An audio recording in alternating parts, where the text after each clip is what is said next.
You're hosting someone at the moment. Oh, no, you're not. You have now gone live.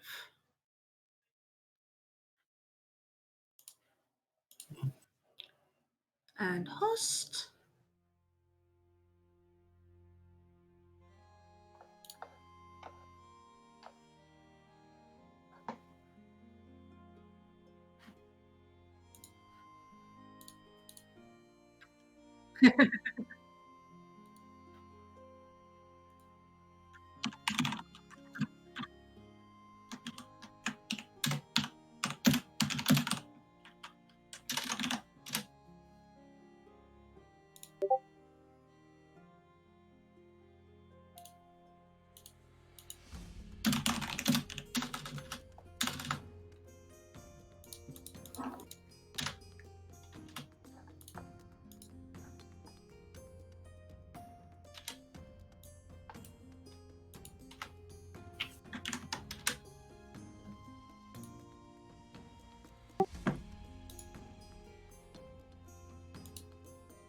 Music's having issues. Or was that just me? Oh, it might just be my end. Okay. Let me try. Reloading. Maybe I've got too much open.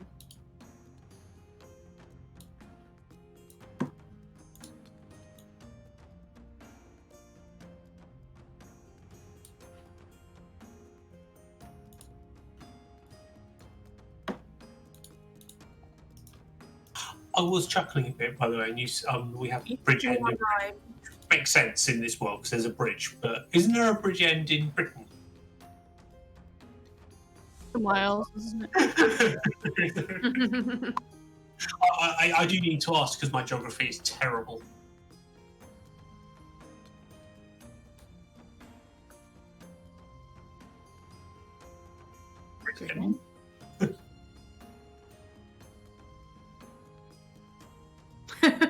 And mid-bridge end.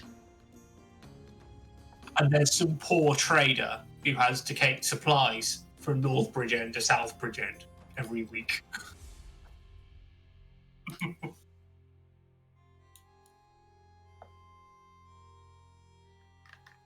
Yeah, my Roll20 is really having issues. I'll try coming out and going back into the browser.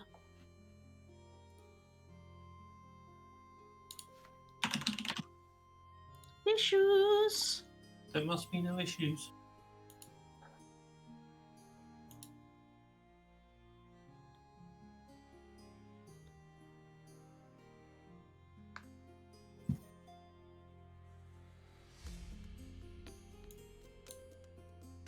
It's like I can see the map, but it's really, really badly pixelated.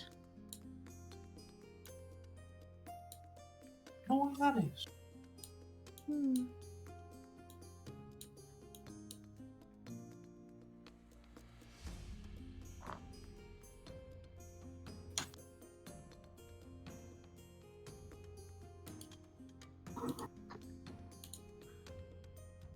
Or just loading up, possibly.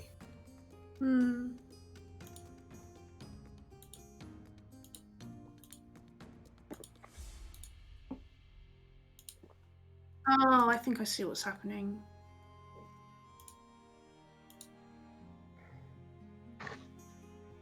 Believe so.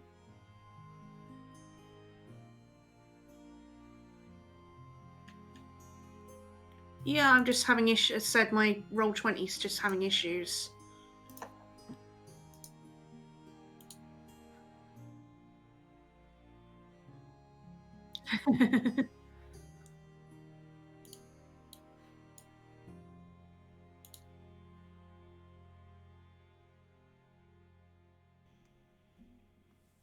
Well, hello everybody. We are live on the internet. Please keep swearing to a minimum. I'm looking at you, Voodoo, you potty mouth. I thought you were going to just say, please keep swearing, and then that was the end of it. Yeah, just please keep swearing. Eccentric, welcome to the stream. How you doing? The whole stream is just a long... Yeah. And like, for some reason, it's all just Voodoo. Voodoo's just Go to character. convoluted. Completely out of character, just swearing. How are we all doing this fine evening? All right. Yeah. Marvellous. Good Yes. stuff, good stuff. I've got a little bowl of crisps next to me, Oh yeah, that's a man that's come prepared. and some beers. Oh, beers are always good. I was gonna have a beer tonight. We'll have an interval, and I'm gonna go and get a beer. I think. You want me to go and get you Too a late. beer? No, thank you. You snooze, you lose. I mean, you could share this with me if you want, like, the entire bottle of vodka. She's well she's got a bottle of vodka, a bottle of Coke. She's like, I'm sound. But the really bad thing is they left the security tag on, so it looks like I just robbed it. She did just rob it. I saw her run out of Asda. It's stolen. What you can do now, when you finish it, break it off, and then you just use it as a frisbee and just flick it into a shop, and then run away. Fun times. Watch them wig out. Just set the alarms off and run away. Do you remember that program Balls of Steel with that guy Nedge that used to do that? He used to walk Nope. out of the shop and set the alarms off on purpose, and when people used to go, excuse me, he used to run and see how far the security would chase him around the shopping centre. It was a simpler time. I used to set the alarms off every time I had a guitar lead in my bag because I Yeah. coiled them up so nice. There It we was go. just coil going through the machines, just going like, people say, no, Yes, it's this. I've got to play. I've been playing my bass. That's what they want you to think. His base My case pockets is, were full of things. yeah, his base case was just lined with just stolen goods. Oh dear. All the cheap vodka. Bottles of cheap vodka. Sound. Right then. I believe we're here to play some D&D, aren't we? Something like that. Immediately. So, Yeah. Something like that. Right, so recap from the last episode. You guys, after your wondrous victory at Mythos Loci, you took a sort of night to relax and get a bit drunk and merry. Jan especially, she found out that they served pints in this particular establishment. And did. Julyan was very happy about it. Until the next morning came and the hangover kicked in, and the hangover was real. Noella, you prepared to leave your home that you'd been at all your entire life since you were a baby. And Sentinel, you bumped into an old ally that you didn't expect to see. Preesh, the old weaponsmith from back in the war. Was he a bugbear? He was a bugbear, yes. A very See, grey alright. bugbear. Set up shop in the quiet, sleepy town because he just wanted a bit more of a quiet life. You And made then some. he met me. You made some purchases. Jan, Julyan, you now have a magical returny stone on your daggers. I do indeed. Nice silver daggers, might we say. Demp, you also have now a nice silver. Was it a long sword or a short sword? Short sword, was it? Short sword. And his creation, the Galleon cannon, the currency firing musket. Dirt and dur, sheepy, dirt and dur. Dun, dun. Umbraa, you now are in possession of a set of wonderful crafted braces. And Noella, he gave you a little snowflake just to remember where he came from. You proceeded to make your way with a cart gained from the tavern to deliver the alcoholic beverages of choice to the next town along in Willowbane. And while on your way there, you were accosted by two shark-type creatures who, unfortunately, rendered Jan unconscious. That But they did. the scrappy little Oh, halfling she is rose up and threw her dagger straight and true and ended the creature's life with I was going to say an arrow to the eye, but it was a dagger to the eye. After a short rest and a bit of recuperation, you carried on and you made your way to the town of Willowbane, and that is where we shall start today's adventure. We also have the corpse of one of them on the cart, You wrapped do. in a blanket. And yes, we do. I forgot about that. And upon both corpses, you found those two gems that you'd seen before that Noella touched, and when all They are safely in my bag. they are safely in your bag. So, as you approach what you believe to be Willowbane, the small Mott and Bailey type castle structure with the big wooden pillars round the front. You see the man at the front playing the guitar. Cowboy hat, tips it up, looks over and goes, "Ah! New faces. Good to see you. Been on the road long?" Have we been on the road long? No, it was like, wasn't it 2 days? Didn't we only have 1 night's sleep while we were travelling? Yeah. So like a day and a half. Yeah. We've just travelled here from Myth and Lucy. Who's the face? The man you see standing in front of you he's not a tall man, but he's not a short man. Very sort of average build, average size. Slightly tan skin and complexion. Very weathered. Not a fat man. Not a fat man, not a thin man. You imagine he spent a lot of his time outside. But again, he looks kind of cool, calm, and suave, and he approaches you with a wonder of he deals with this stuff like all the time. And when you mention Myth Lucy, he sort of looks over at the cart and goes, "Please tell me that is the beer that we are expecting. My boys are thirsty." That is the beer that you're expecting. It is the beers you're expecting, and something else we found along the route. That is for the next town over. Oh. I'm going to pretend I didn't hear about that. I'm just happy that you've brought the beer, and for that, I will call you my guests of honour. The name's Hope. How are you doing? Hello, Hope. Cowboy Hope. Cowboy Hope.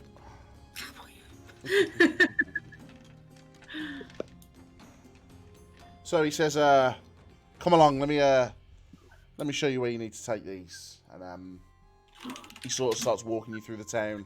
And the town is very sort of, it's from the old style building and how it looked. The sort of Mott and Bailey sort of fashion with the sort of bigger house on the hill and then the smaller houses round the bottom and stuff like that. It's all very nice and very pretty, but very small and humble at the same time. Nothing's too overstated. There's a couple of wooden buildings with shop fronts that you can see hanging around, and although the ground underfoot is a little bit muddy and a little bit downtrodden, it's relatively firm. You're not sinking into it. It's not sloppy. You know, you get the feeling that the milder weather is definitely prominent round here. Maybe a bit wet every now and then, but you're definitely out of the snow and the ice and the cold, thankfully. A non-sloppy floor is the best kind of floor. It is the best kind of floor. So if you went to JB's in Dudley, that was a definite sloppy floor. That was a sticky floor. A sticky floor. Sticky floor. That wasn't a sloppy floor. Floors like that in Southampton where it was like walking on Velcro. Yeah, Yep. yeah. That's every nightclub in the 90s. Yeah. Anyway. When did you ever go to JB's? We were too young. I used to work opposite it at the station. Right. So if you wanted a beer after work, they wouldn't serve us. Yeah, so you're walking through, and he says, "Please, feel free to make yourself home while you're here." He says, "We have many amenities for you, but the place where I want to take you straight away is the tavern. We need to get the beer offloaded as quickly as possible." So he walks you through a couple of side streets, and you come to the front of the tavern, and you see the sign hanging from the front, and the tavern is called the Hallowed Nook. Hello, Nook. Going back to the start of last week, Yes, sir. I bought a bottle of some form of alcohol. Yes. Can you remember what you said it was? It was whiskey. It was a week. Didn't you give it a name? It had a name, didn't it? Really nice whiskey. From now on, it's canon, and it'll be called What was the fella's name? Glacial Whiskey. Glacial. Ooh. Or Dak Daniels. Dak. No, I'm joking. Jack. That's okay. Dak That's the Daniels. No, I've decided that that's that fella's name. Dak Daniels. No, he did Yeah. have a name. His name was, not that any of you stopped to ask. We didn't. We didn't know. You bunch of rubies. Didn't he tell us who he was though when he was his- introducing himself? His name was Shep. Shit. He said, I'm sure he said that. Okay. Oh. So yes, you have a bottle of fine whiskey. So he says, come around the back. It'll be easier if you... Hope takes you around the back. He says, just come around the back. Come around the back. So he pulls you around the back, and you get to the back of where you assume to be the pub. And there's the two big wooden doors, and he's... Bang, bang, bang, bang.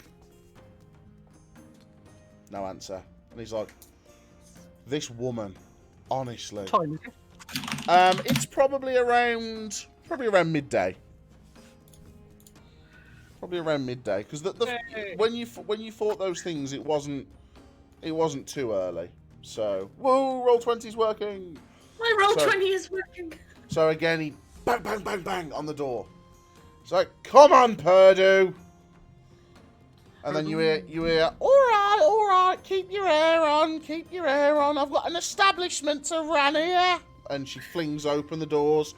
She goes, who are these folk? And Hope turns around and goes, these people are very important people. They bring beer.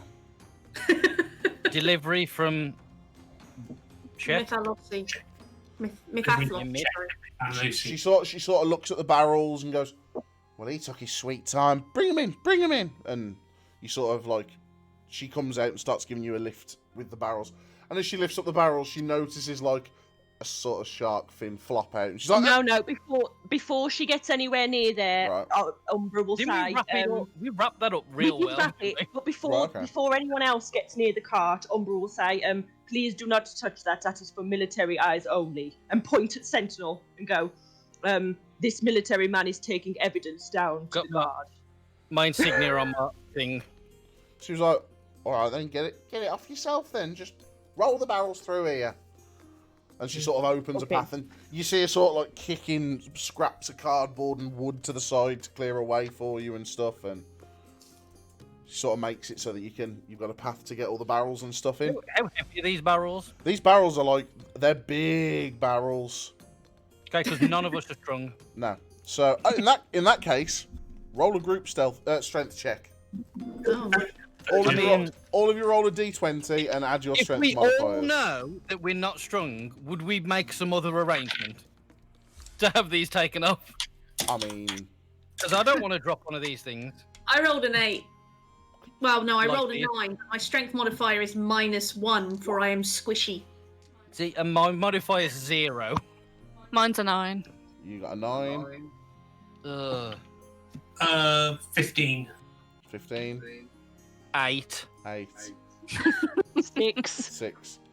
See, this is why I say, like, we should you get the couple of little ones off. Not a problem. But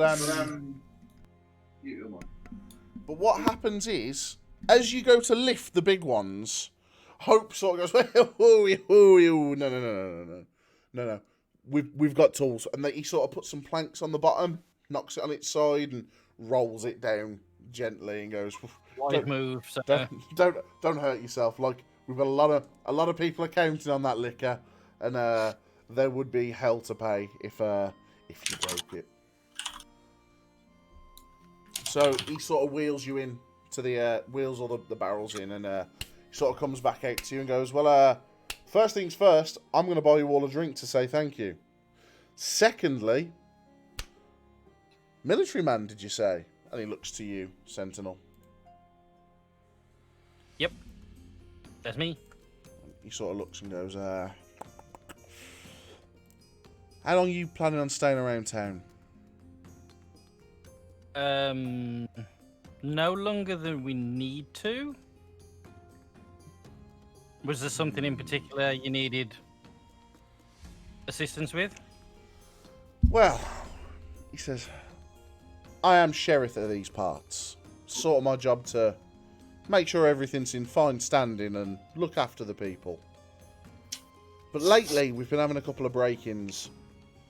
And for the life of me, I can't seem to find the culprit whatsoever.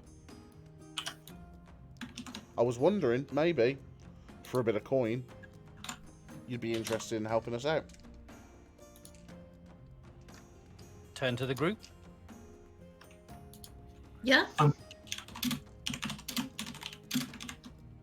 As long as I'll we help anyone in need. secure that we can leave our cart and somewhere we can have our horse seen to while we're dealing with your issue? He says, absolutely not a problem, not a problem, not a problem. He says, where is it you're heading after this? What's your course? Timberbrook. Going into Timberbrook. He says, how about this? You help me out. He says, not only will I throw a bit of gold your way, but I'll make sure you get transport to Timberbrook, first class, as soon as it's over. The reason why I say as soon as it's over, I think I've only got one more chance at catching these bastards. Because I don't think we really out of game. Did we like sort out what's gonna happen? Like we were gonna deliver, and then there's a horse and a cart here, which I was just gonna carry on with and then send back. It's like our free horse and cart. Yeah. But what was his name? Shep. We'll say what Shep said was, leave it at the tavern, and they'll send it back up. Okay. With like the empty barrels. Retroactively, that's what he'd have said. Okay. Yeah. So Fitting in alcohol. So now we've got with that in sharks to mind- get rid of.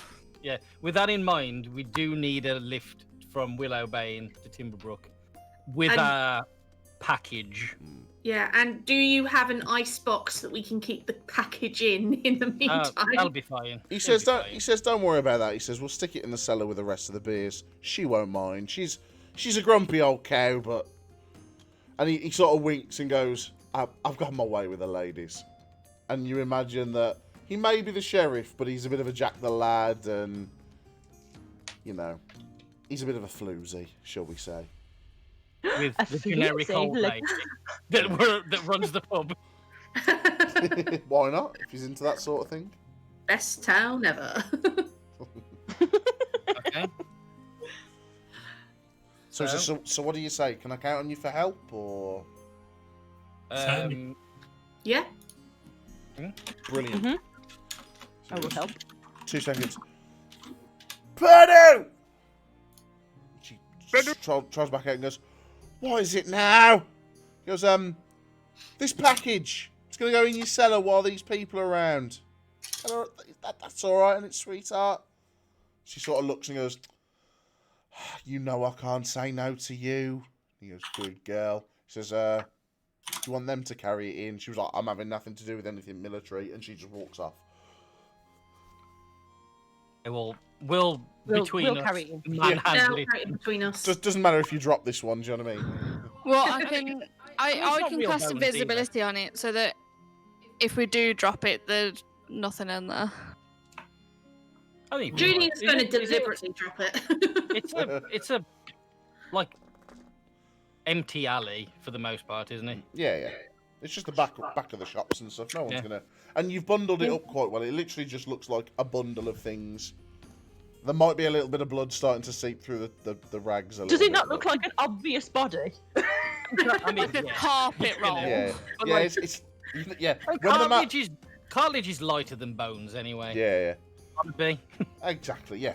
So yeah, you'll be able to lift it in no problem. So we'll say that you all grab a bit of it, and like every time it goes past Julyan, she punches it as it goes past. This is like a really bizarre when- episode of Sharky and George. Once we've carried it in.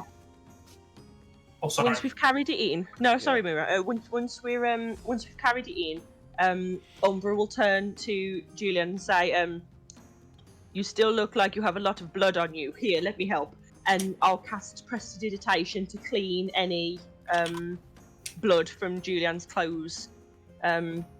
It's only like I can't remember how big of a thing it is, so I might have to do it a couple of times. But I'll make sure she's like cleaned off of any blood. Where you got tore up by a shark, man. Mess you up. I sort of look down at this is probably the cleanest my clothes have been in a while, and I'll just sort of, thanks. Yeah, I was going to ask Sentinel while we're carrying the corpse into the cellar. Like, we are going to warn them about the attack, aren't we?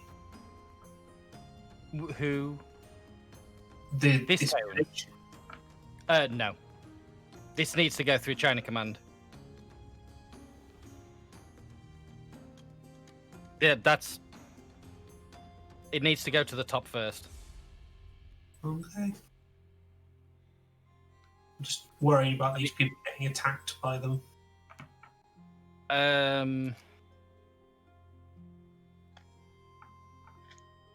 That is always a worry. There's a war.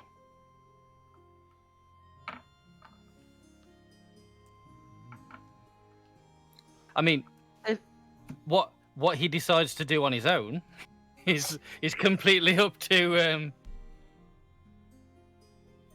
They are foreign land. They will be all right. Mm. But that's what Sentinel's like deal is. Chain of command. The major has told him take this thing, so he hasn't been told to tell people on the way. So he's not telling people on the way. The military man through and through. Mm. So. Are there any shops near the tavern? There are a couple of general stores. Yeah. Do any of them look like they might sell potions? Roll a perception check.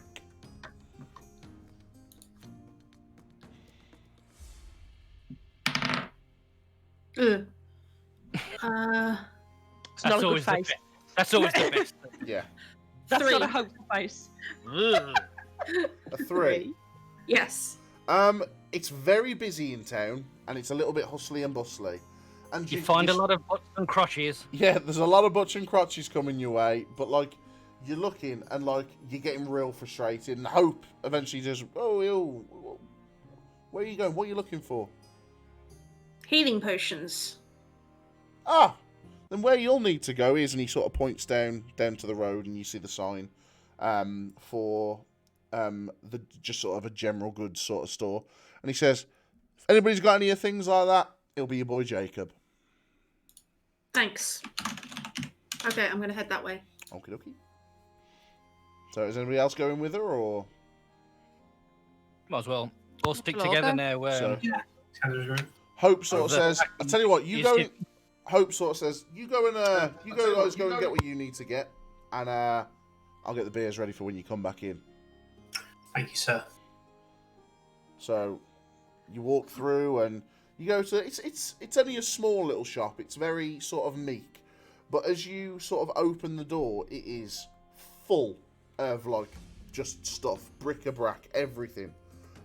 There is shelves upon shelves of just things. And sat at the end at the desk is a very sort of spindly looking man with like sort of slick back black hair. Can I help you? So Julyan kind of walks up to the counter. Do you have any healing potions? Ooh. Let me check. And you see him just whiz off round the back, and he's like, you can hear like, oh, can't be too careful these days. Got to keep stuff like this away from prying eyes, especially with all the thieves that have been breaking into places. And you can hear him jingling around and stuff. And he comes back out, and he's got 2 small red vials, and he goes, I think these are what you're after. And he puts them down in front of you. How much? Wow, they're 50 gold each. Slides 100 gold across the table. Oh well, that was the best bit of business I've done in weeks. Thank you very much, young lady. And he like sort of puts it into the box underneath, and he's like, "Can anybody else? Can I get you anything else?" I'm just gonna browse. Nothing for me, but can you tell us anything else about these thieves? Anything? So we've been asked to help, so it'd be nice to know if we can have some information from the locals.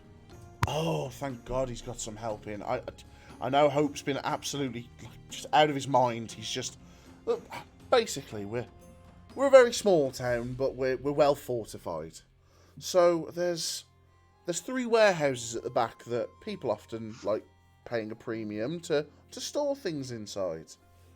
And the past 2 nights the warehouses have been broken into, but under strain. Like, Hope won't let us go in and see. He's got it all guarded off and protected. But you can just tell by the way you look at him. It's under strange circumstances. Like this isn't just normal thievery and something weird's going on. So it's got a lot of us locals a little bit nervous. So far they haven't announced to anybody that anything's been stolen, but you know, you never know. It's going to take them ages and ages to itemise everything that's in there. Who would break in unless they knew exactly what they were stealing? Yeah, what's kept in there? Who knows? Everybody keeps everything in there. Like I say, we're a well-fortified town. You could come in off the streets and pay a price and we'd store something for you for a while. And the people that sort of own the warehouses, they're sort of a ask no questions, tell no lies sort of deal. So they take their money and that's all they care for. Do they keep a list? I mean, there's always a list. But it's getting the list off them. It's confidential. Hmm. I mean, I myself have got stuff, you know, as you can see, I've only got a small space. And, like, it really is a small space.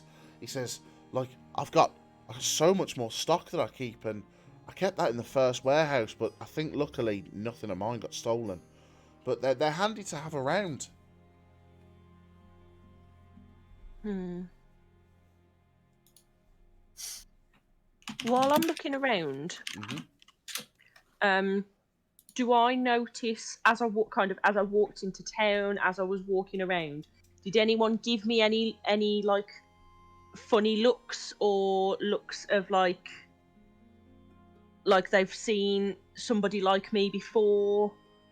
Did anybody give me any funny glances or anything like that? Roll an insight, not an insight check, a perception check, shall we say? Perception. Charm. Ooh, not bad. 18. You sort of walk, as you were walking through, you were sort of like looking round and making sure your senses were all open. No one seemed to sort of flag up on your radar as sort of giving you the evil eye or staring at you or anything like that.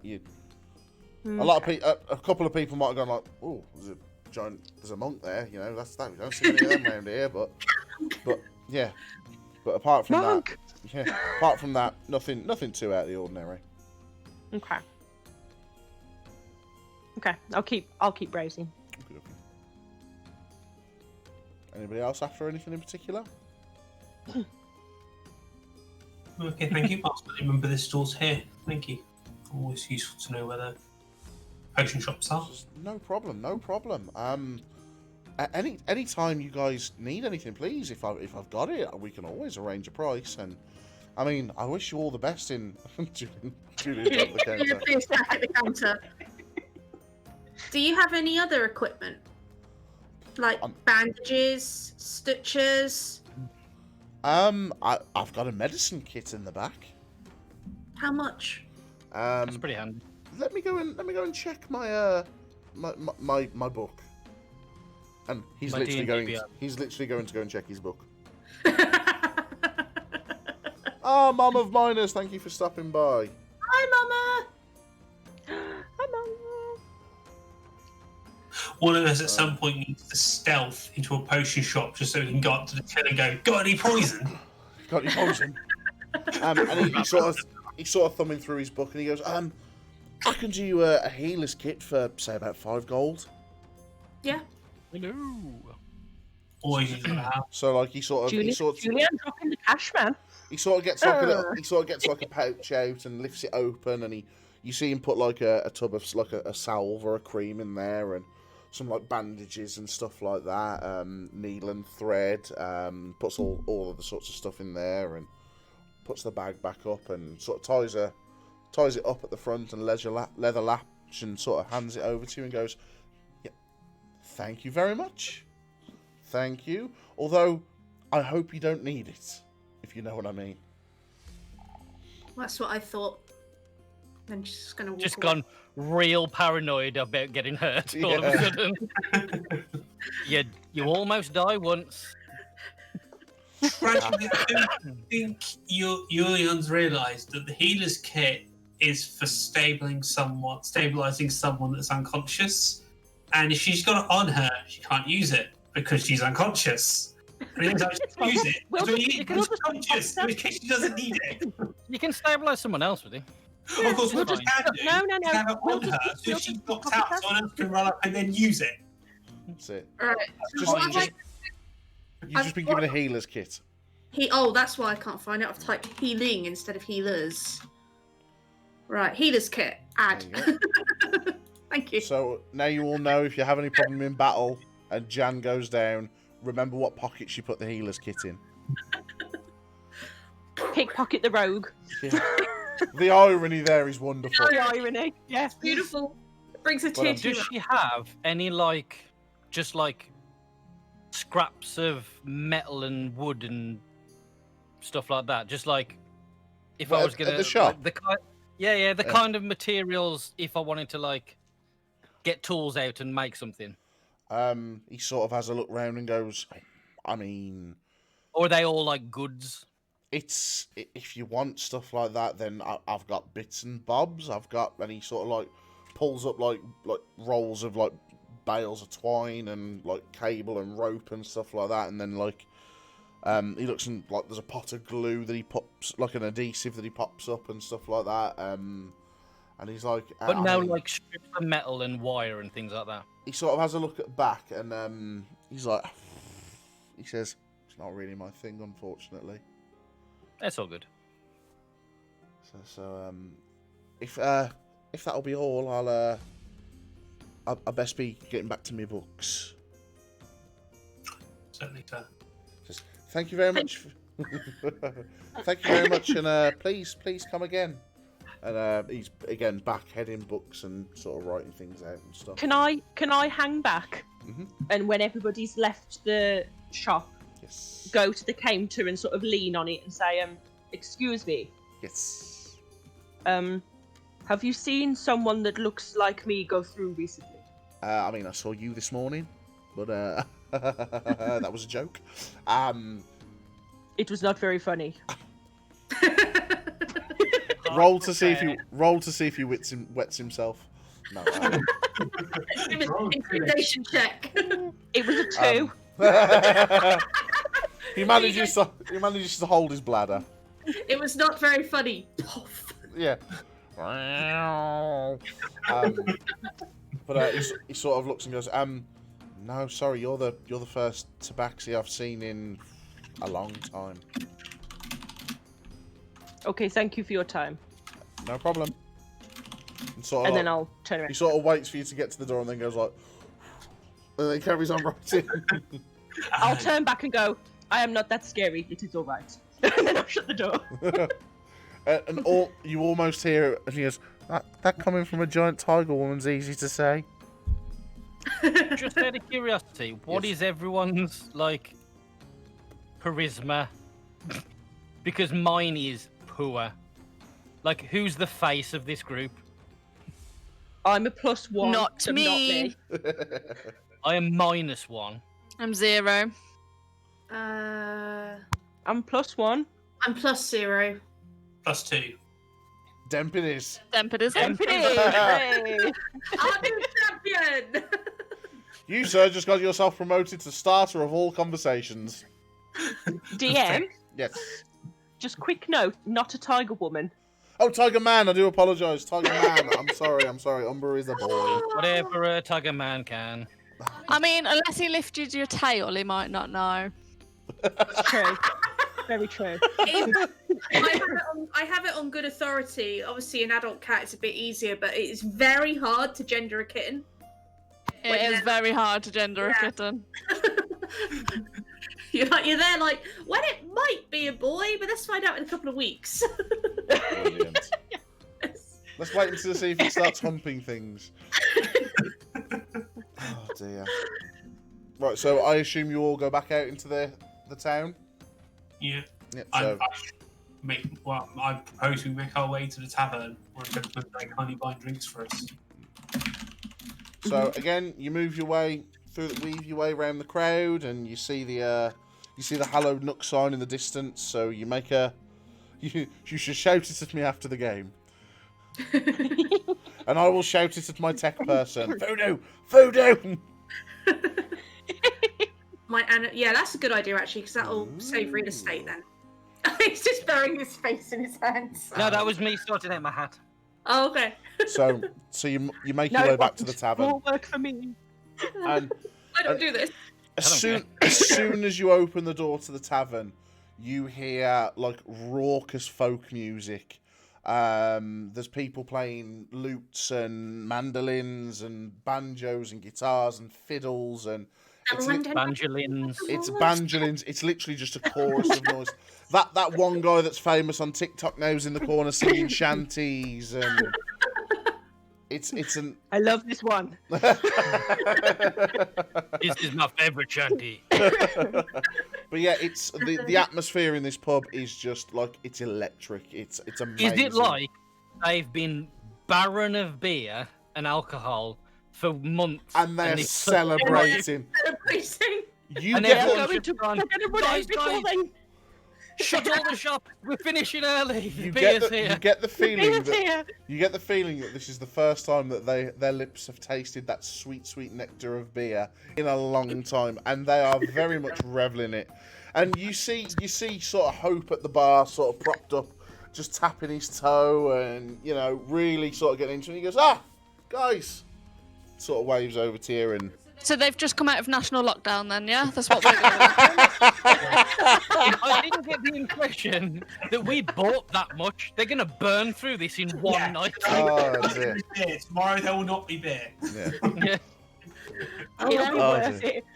So they will always have the memories or lack of memories of that fun night.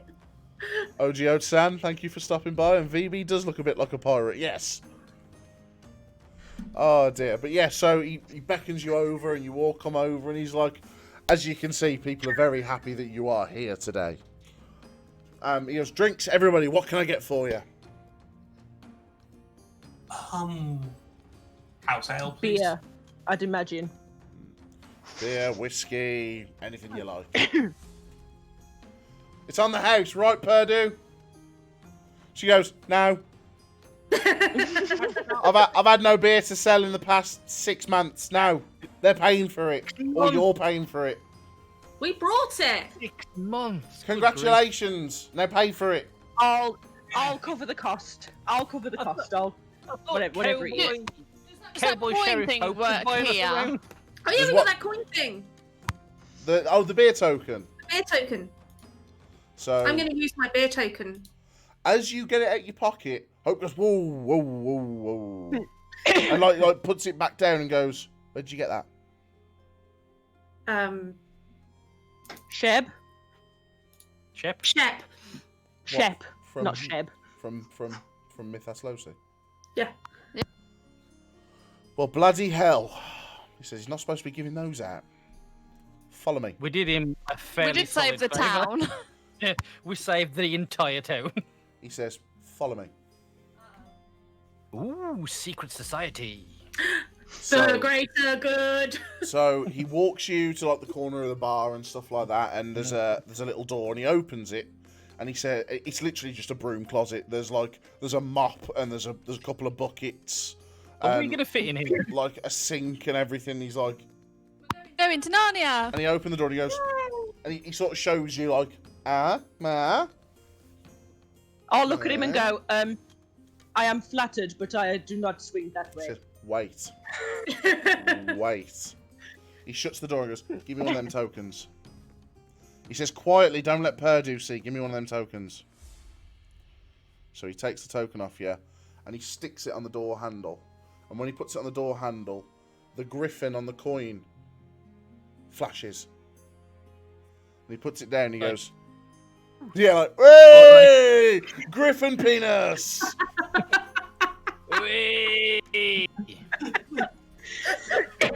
And Larry drunk Griffin. Larry drunk Griffin penis. I need to get my notes ready for this bit.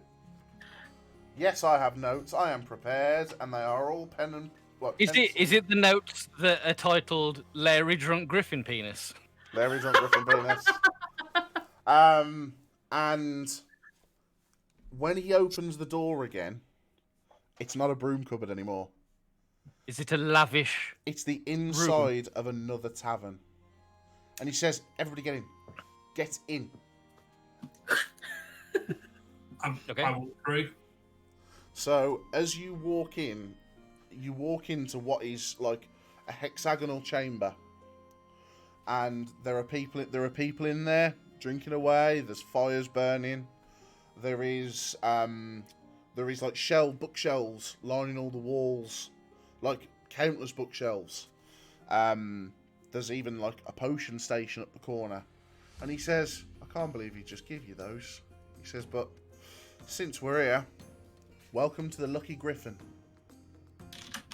The Lucky Griffin. Did I get the impression that what we've just witnessed is the entrance to some extra-dimensional pub? Roll an Arcana check.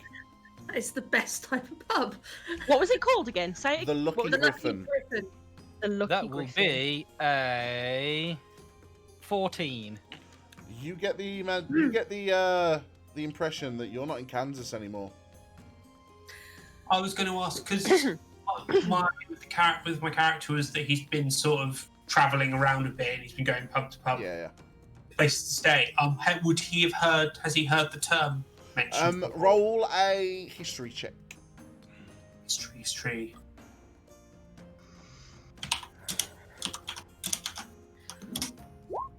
15.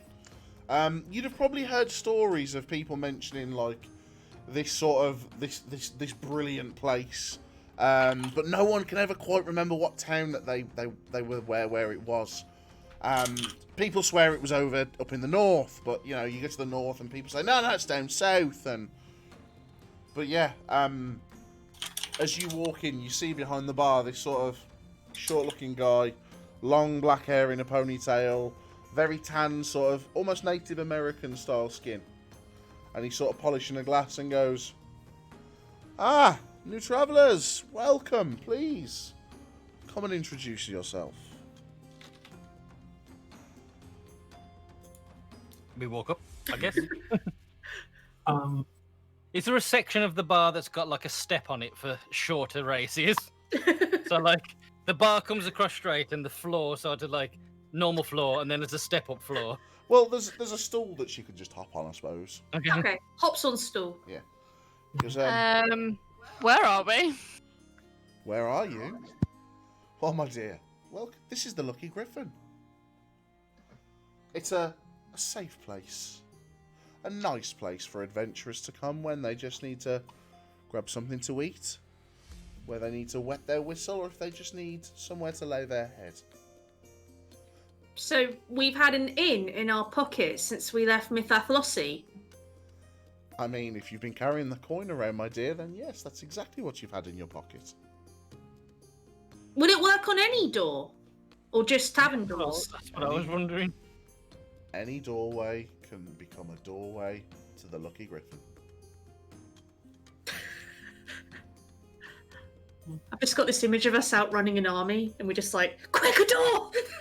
And as you sort of looking round, you notice these machine-like creatures just and they're walking round and they're collecting glasses from tables and stuff like that. And they're like bringing the glasses up, and there's one in the back, and you can sort of see him with a chef's hat on, and he's cooking in the back, and he's like, first things first. Do they look like constructs, or do they look like Warforged? They're constructs. They look like me. No, they're constructs. They're constructs. Yeah. He says, thank you. I'm glad you think that's cool. It is pretty cool. I have. I'm gonna make myself a tiny door to carry around. So I can just shout through food orders. Just stick a door We'll be there in a bit. What's the terminal? He says, but first things first. Fish. Where are my manners? The name's Quincy. Quincy. This, by the way, I feel it only right to give him a shout out. There's a guy who goes by Quincy's Tavern, and he does D&D themed TikTok videos, YouTube videos, and stuff, where he does drinks and recipes and posts little plot hooks and stuff like that. So the inspiration is definitely from him and the universe that he created. And I was like, I like that. So that's been incorporated into this one. So Nice. big shout out to Quincy's Tavern. But yeah, so he says the name's Quincy. Can I get your names? I'm Noella. Noella, it's a pleasure. And he looks at you straight away. And he goes, I know what you want. And he starts like steaming milk and crumbling cinnamon sticks and then straining it all back out and then breaking in like really bitter chocolate and then adding syrup and giving it all a stir around. And he hands you this big mug of cocoa, cinnamon stick in the top. And, don't forget the marshmallows, my dear. Drops 2 marshmallows in the top. He goes, there you are.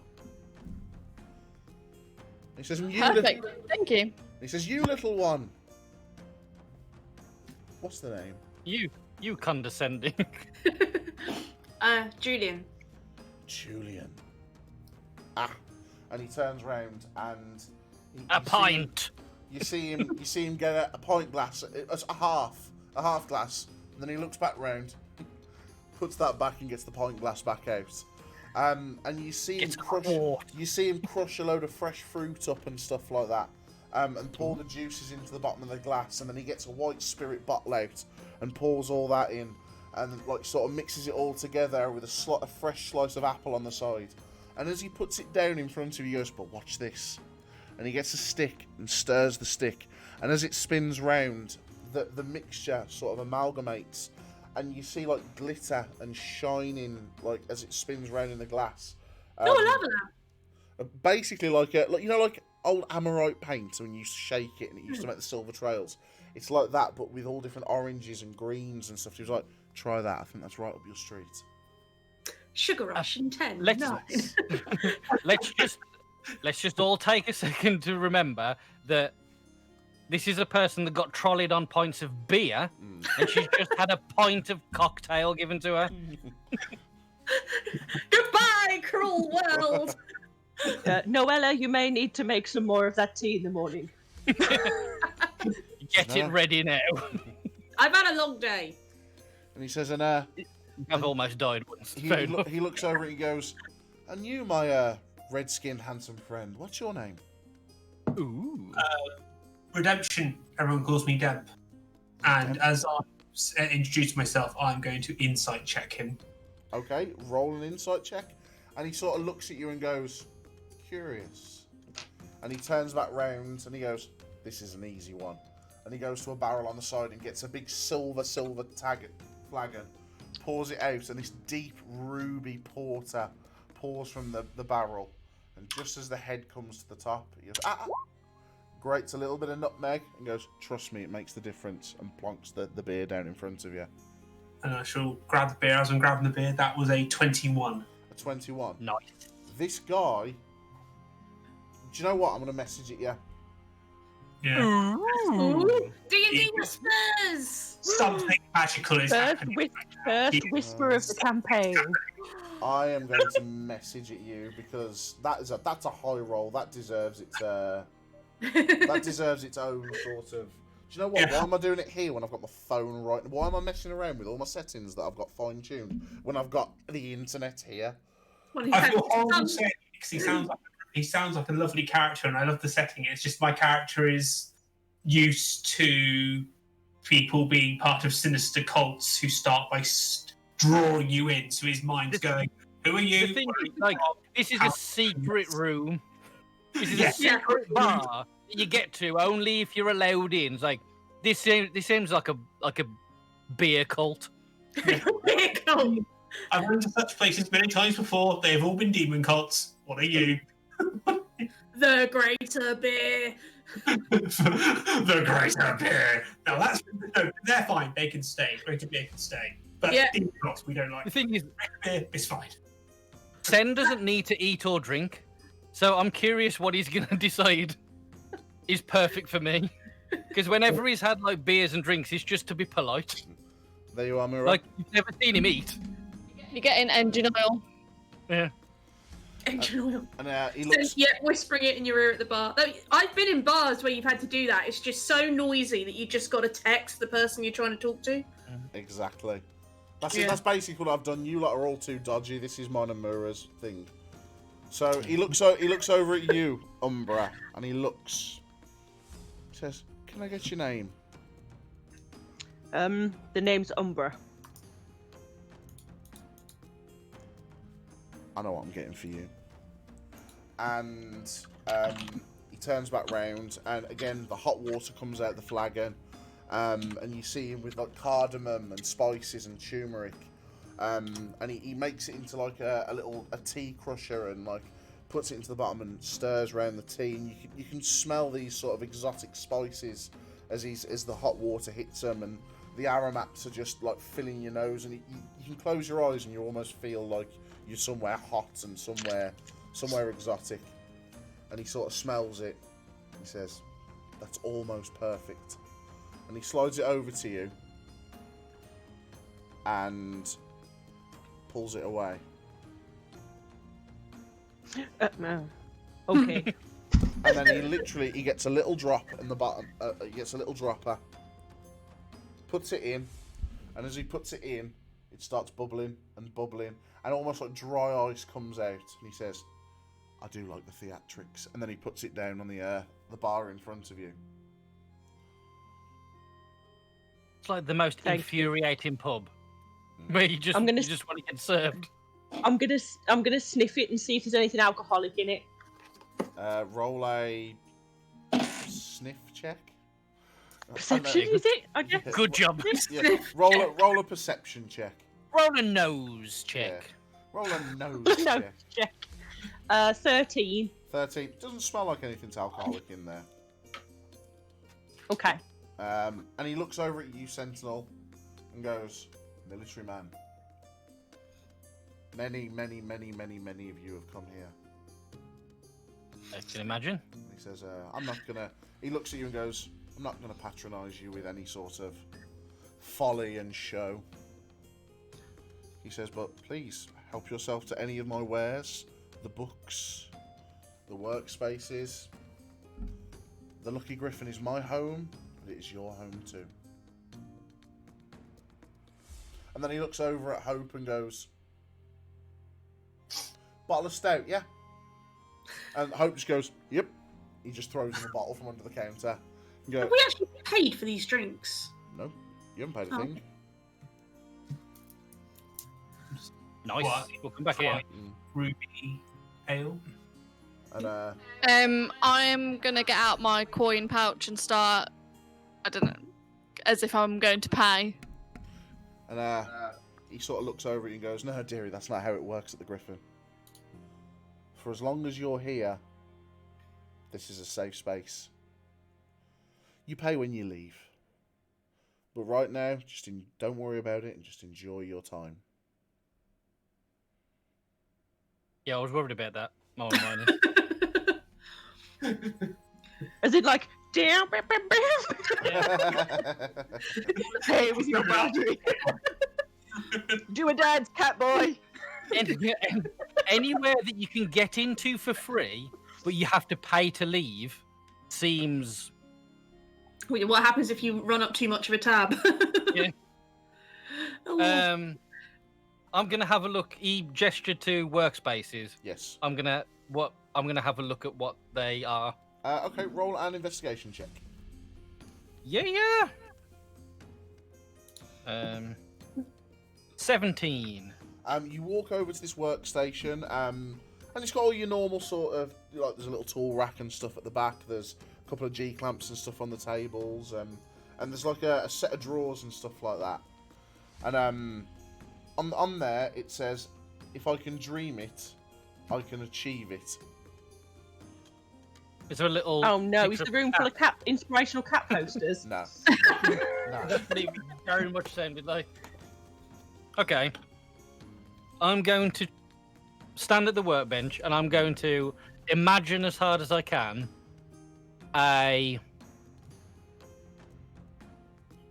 like a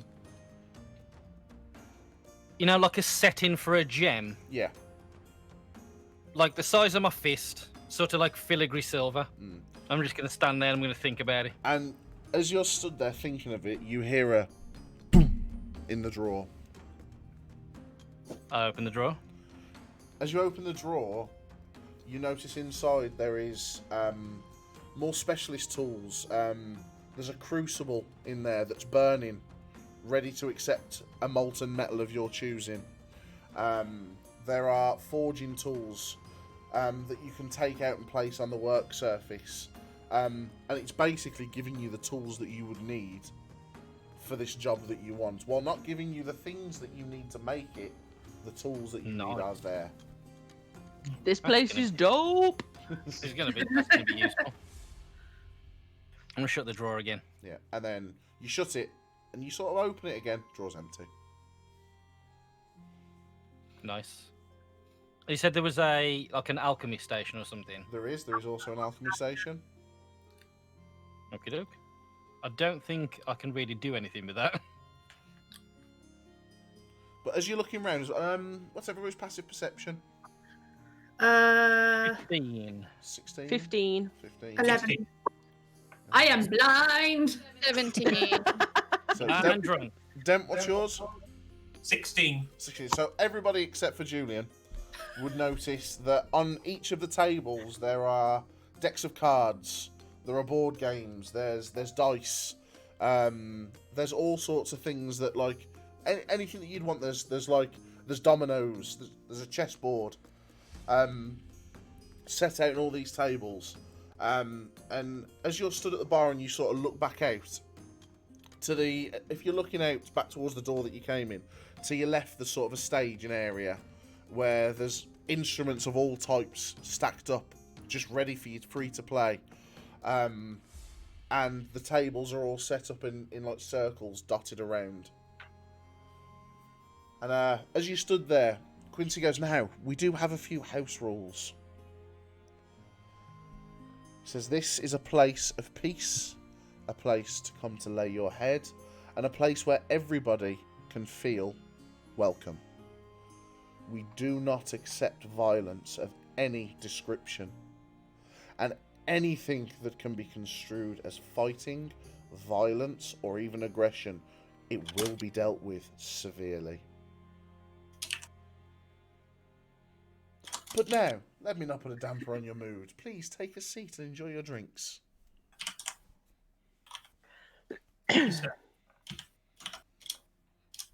So, No. sort of Hope This walks... Continental from John Wick. Similar. Similar. So, like... Well, you can get anything you want. Yeah. But there's no fighting. Yeah, similar. And you need a coin to get in. I didn't actually think of the coin thing to get in, actually. Oh, yeah. That's probably where I stole it from. Okay. Never mind.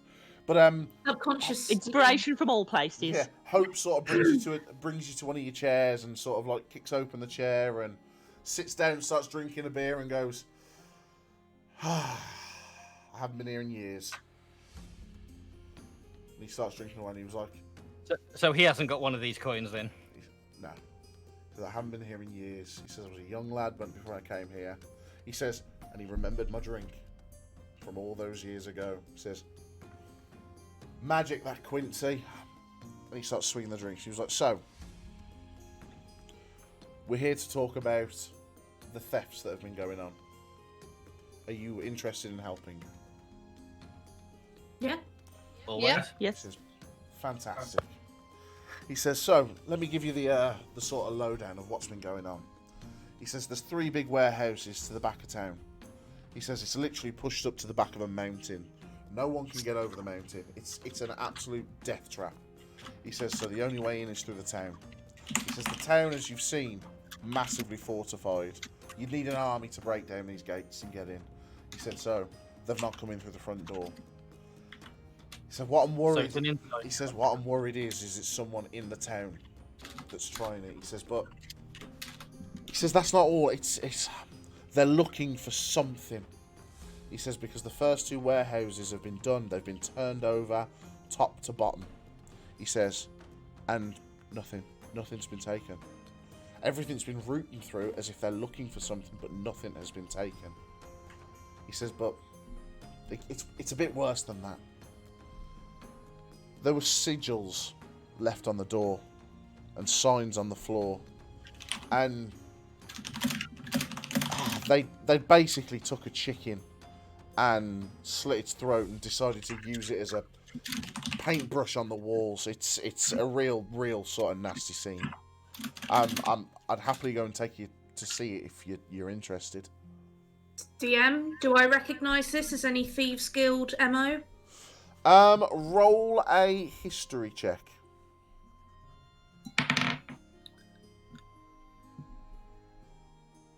19. 19. Like, Nice. you search your mind and you think to yourself, like, you can't think of anything that, like, immediately springs to mind, but, like, this is strange, but it sounds like something these weird organisations would do, but, like, that could be a thieves guild, it could be anybody, it could be some crazy, it could be anybody, but you can't think of any actual guild, like, that's around now that you're familiar with. Okay, I'll say that to the group. Can't think of any guild that would have that MO. He says, we've tried everything. We've tried waiting for them. Everywhere, every time. I'm one man and a couple of guys. He says, we're fortified by magical means. He says, I can't be everywhere at once. I can't work around the clock every time I stay up. He says, I stayed up to watch them last night. He says, and I was put to sleep as if by magic. He says, I don't know what to do. It's magic of some kind. Well, you found the right team. Well, I mean, when you're watching them, were you outside of the warehouse or inside them? I was patrolling the warehouses. I thought, no chance. If they want to get through, they're going to have to get through me. But they got. And you said they're by a hill. Yeah, so that's sort of where the back of the warehouses are. There's a mountain behind them. So there's no one could have gone up and over. And there's no wall between the mountain and the warehouse. There's literally where the warehouses are. There's a continuation of the spiked wooden fences, and then it's literally steep vertical mountain. Oh, so there is a wall. Yeah. There's like. I thought someone was digging through the mountain. Yeah. He says, I was patrolling. I was there. Next thing you know, I'm on the floor, fast asleep, dribbling down my face like I'm some sort of rank amateur. He says, this isn't. It's not good for the town. It's not good for any of us.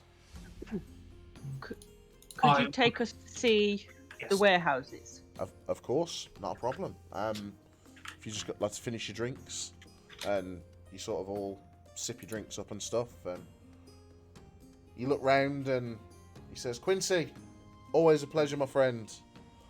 And he sort of just looks up without saying anything, just smiles and goes, you too. And he goes to...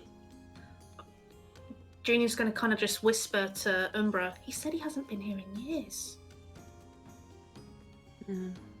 He seems to remember things well. That's pretty well. Sorry. We will keep an eye. No, don't be sorry. Roleplay, this is what it's all about. This is what I like. I've got you talking. I'm sorry for playing the game. Yeah. Sorry for playing the game we're playing. Yeah. So, like, Hope sort of, like, walks to the door and he sort of clicks it open, looks around and goes, right, come out. And, like, he sort of opens the door and you all come out of the pub. And as you step through the threshold, you feel like the air comes back into your lungs. And again, it's the loud folk music banging away and the clanging and the happy bar that you've just left. And as he shuts the door again, he opens it. And it's the broom cupboard again, inside. Is anyone giving us super weird looks that we've all just piled into a broom cupboard and then come back out again and gone... Make a perception check. Also, what happened about paying? Both of you make perception checks individually, so. Yeah. Have I got my coin back? Yep, you've got your coin back. He gave you that back straight away. 19. 19.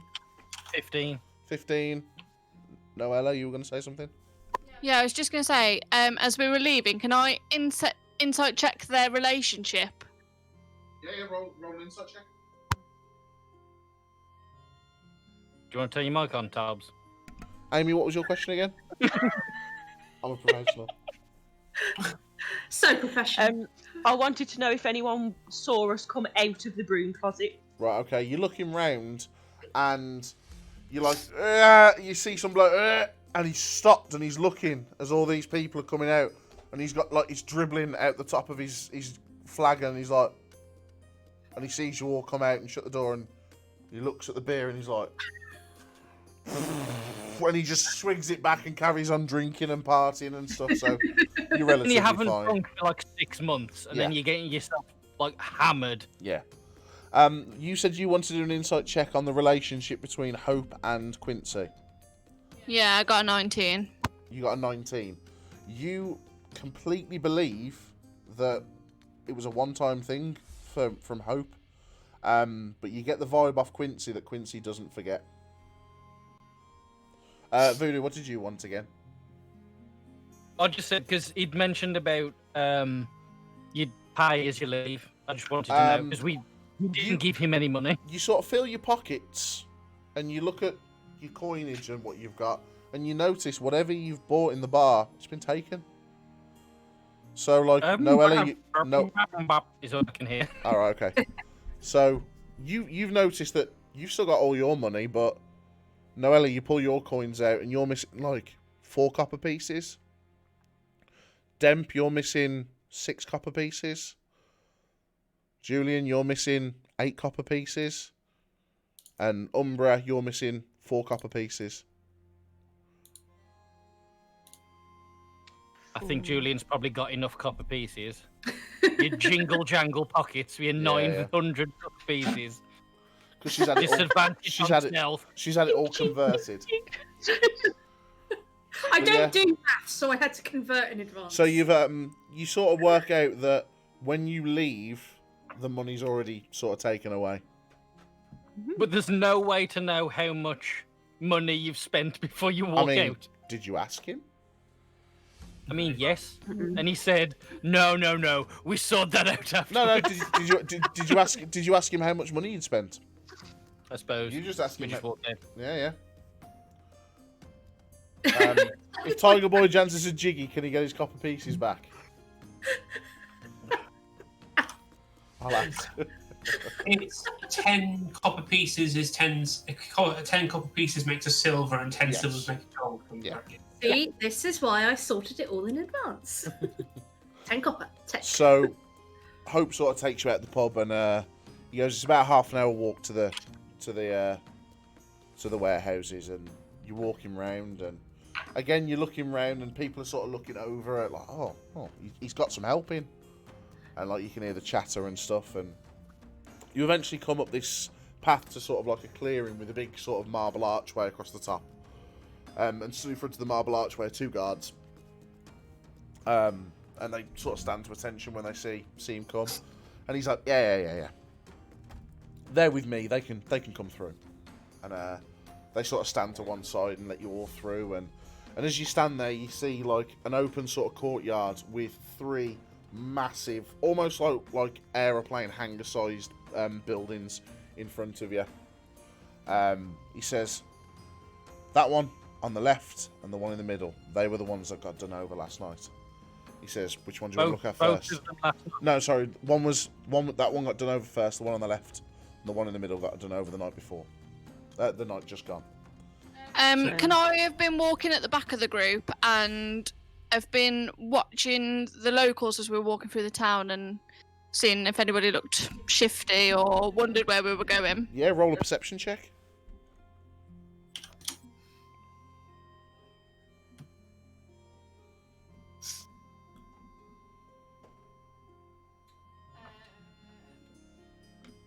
$14. 14. As you're walking round, you're looking round, and again, the most that you're seeing is like people going, oh look, there's people coming to help, like this is great, like no one looks suspicious. They're almost more like relieved that you're there to sort of help sort the problem out. Oh look, that one guy's real tall. And made of metal. That guy's real short. Iron Man.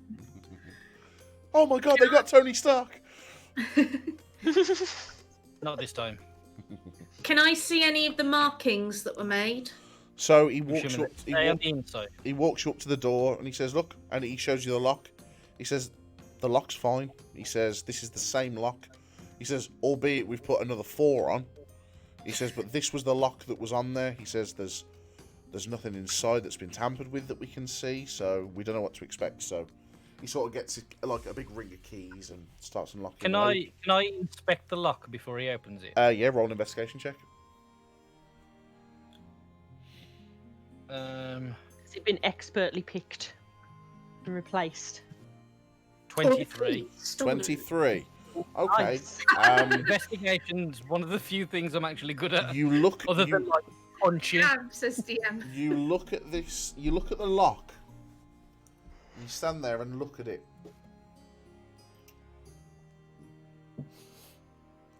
You get the sense that something else has opened it, not just a key, and you get the feeling that it might have had an arcane nature. I think it may have been knocked open. Hello, Hamora. I know that. I think because I know a spell. I think, or I can know a spell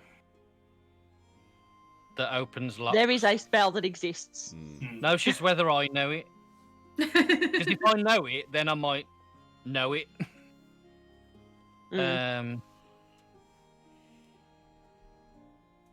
So are these warehouses have other people's stuff stored in them?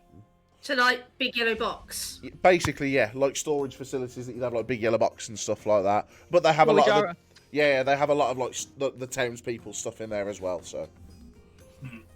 So have they had any new clients lately that have been a little bit odd or out of town? Hope looks and goes, everybody on the list's been here years. He says we've not had anybody new. We've not had any newcomers to town. I mean, the closest newcomers that we have came 8 years ago. And then today. And then obviously you guys came today, but you were just passing through, so... You were magically put to sleep, and then this lock was magically opened. I mean... So... I don't want to say it out loud too much because I don't want the people to be scared, but yeah, I'm worried that that's what's happened.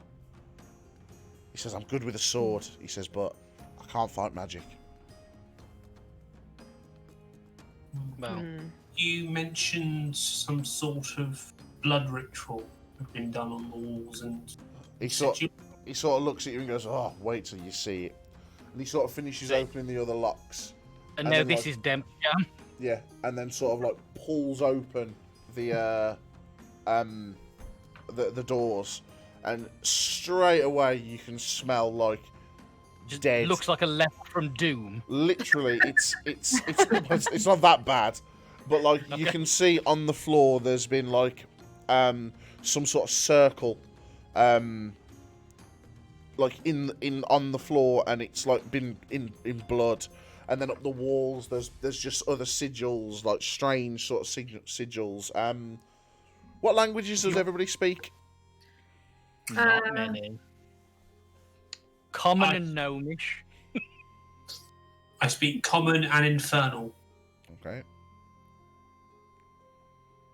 I speak Common, Abyssal, Celestial, and Draconic. Does it look like a language, or does it look like magical sigils? Roll an investigation check. I speak Common, Druidic, Elvish, and Zemnian. Right, okay. And I speak Common, writing this down, Common, Dwarvish, Elvish, Halfling, and Thieves Can't. Nice. Thieves Can't what? Hey! Dear. 23, by the way. 23. Okie dokie. If anything needs investigating, that's me. First things first, Umbraa, only you thing I can notice Sherlock Holmes. in Abyssal on the wall there is it says not here. Not here. I will relay that to the group. So they are looking for something. Here. And you got, what did you roll? A 23? 23 investigation, yeah. You're Just sort of like see, does it look like language, or does it look like magical? Does it look like a magic circle? While you're looking at the sort of like letters that Umbraa's looking at, that's just gone that says not here. You sort of She's go, like, oh, that's some of it. yeah, that's a language. But then you sort of look back, and you look into the courtyard, and you notice in the middle of the courtyard, there's been some of the gravel has been upturned, but not through footstep, like something's moved it, like as if something was erased. Do you know what I mean? Like swishy swashy.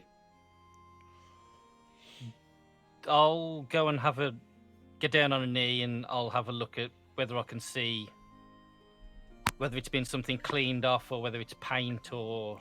Okay, roll a investigation check for me again, then, please. How often have these thefts been happening? Has it been one a night for like the last 2 nights? Yeah, Hope looks at you and goes, yes, we've never had any problems before, he says, but last night and the night before. How much of the day have we got left? It's probably about 4 o'clock now. I think before nightfall, we need to go and speak to everybody who's got stuff stored in that 3rd warehouse and find out exactly what's in there. We may not have enough time for that. Look how big they are. He says, if you want to do that, he goes, I can just give you the itinerary list. He says, you're more than welcome to have it. That's easier. Let's do that. 15 was my investigation. A 15. You sort Also, of look I under the... assume if there's something like if there's been some mark on the gravel where there might be some traces of it or something, maybe. You sort of look on the floor, and like you're looking, you're like, oh, but like some of the pebbles underneath have got like faint dried blood on them. Okay. But like whatever it was. If I take a step back, can I see any kind of like? I know it's been sort of like shuffled up and stuff, but is there sort of like a vague geometry to it? Is it vaguely a circle? I'll give me another investigation roll. Good grief. While Sentinel's doing that, Umbraa, you noticed for the first time 24. that you've noticed 24. takes a little book out of his pack and starts sketching. So Umbraa's going to sketch everything that's on the floor, any runes that he can take note of. He might ask Demp, like, are any of these important? Do these look? And write down what he found in Abyssal, just kind of taking notes and scribbling things with a pencil. Okay. Sentinel, you take a step back, and you sort of turn over a couple of the pebbles that are there, and you take a step back, and you work out that this pretty much probably was vaguely circle-shaped. So it's an ingress or an egress, potentially. While Umbraa's doing the sketching and Sentinel's checking out what we think might be a circle, can I do a check on the ritual area and see, like, was this arcane magic? Was it druidic magic? Roll an Arcana check for me then, please, Demp. And I'm going to ask Hope. I can't remember if Hope's already said. The lock on the door, was it unlocked, or did it look like they locked it again behind them? When we found it, everything was just wide open. Everything was just wide open. But the lock was on the floor, open. DM, do I know about any thieves' guilds that would use portal magic? Roll a history check for me again, please. 14. You don't know any specifically, but you know that there are some thieves that are in the field of messing with magic and the arcane. So it's completely plausible that there are spells that they can just use to pop off a lock. Can I give an advantage to Demp's investigation by suggesting it might be portal magic? Absolutely. So portal magic. Demp, roll with advantage for me, please. 20. You're welcome. That would be a dirty 20. A dirty 20. I'll take that. I love them dirty. You say, okay, see you in a bit, Momo. You sort of stand in the centre and you breathe in and you wait a bit. And everything seems to go peaceful and quiet. and you look down at the circle, and you sort of take your finger and smear a bit of the blood and rub it between your fingers. You're pretty sure that this is a location spell. It's not so much to bring people in, it's to find something and bring something to you. Locate. I think it's called locate object. You get the feeling that it's a variant of that. Accio. Accio, whatever they're looking for. Accio, that thing I'm looking for. Accio Gabra! From my studies in my kind of monastic kind of exploration and research, does this kind of sigil look familiar? Have I seen any of this during my research? Roll an Arcana check. That is not my jam. That's definitely not my jam. That is a ritual I cast. You've seen sigils and stuff before, but like without knowing more information, you can't be sure which one's which. Yeah, there's only one man who would dare use the last raspberry. So, and while you're all talking, Hope goes and opens up the second warehouse, throws the doors open again, and it's pretty much the same on the inside. Same sigil on the floor.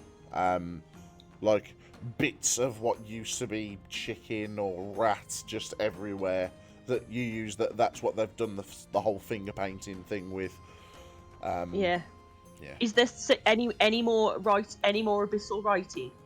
Again, the same on the wall. Not here. Not here. Abyssal. Would I know what kind of creatures spoke in abyssal or wrote in abyssal? If it wasn't just a person that knew abyssal like I do. I mean, there's plenty of people that learn it, speak it. You know, there's plenty of creatures that can learn it and speak it. It's very sort of like broad spectrum. Yeah. It's like saying, do I know many people that know German? You know what I mean? Yeah, it's fair. But who would speak it as the mother tongue? Again, Germans. Unless if you're trying to do something in code, would you pick a language that is not spoken here? It'd be like leaving a secret message in French on the wall in Portugal and hoping no one speaks French.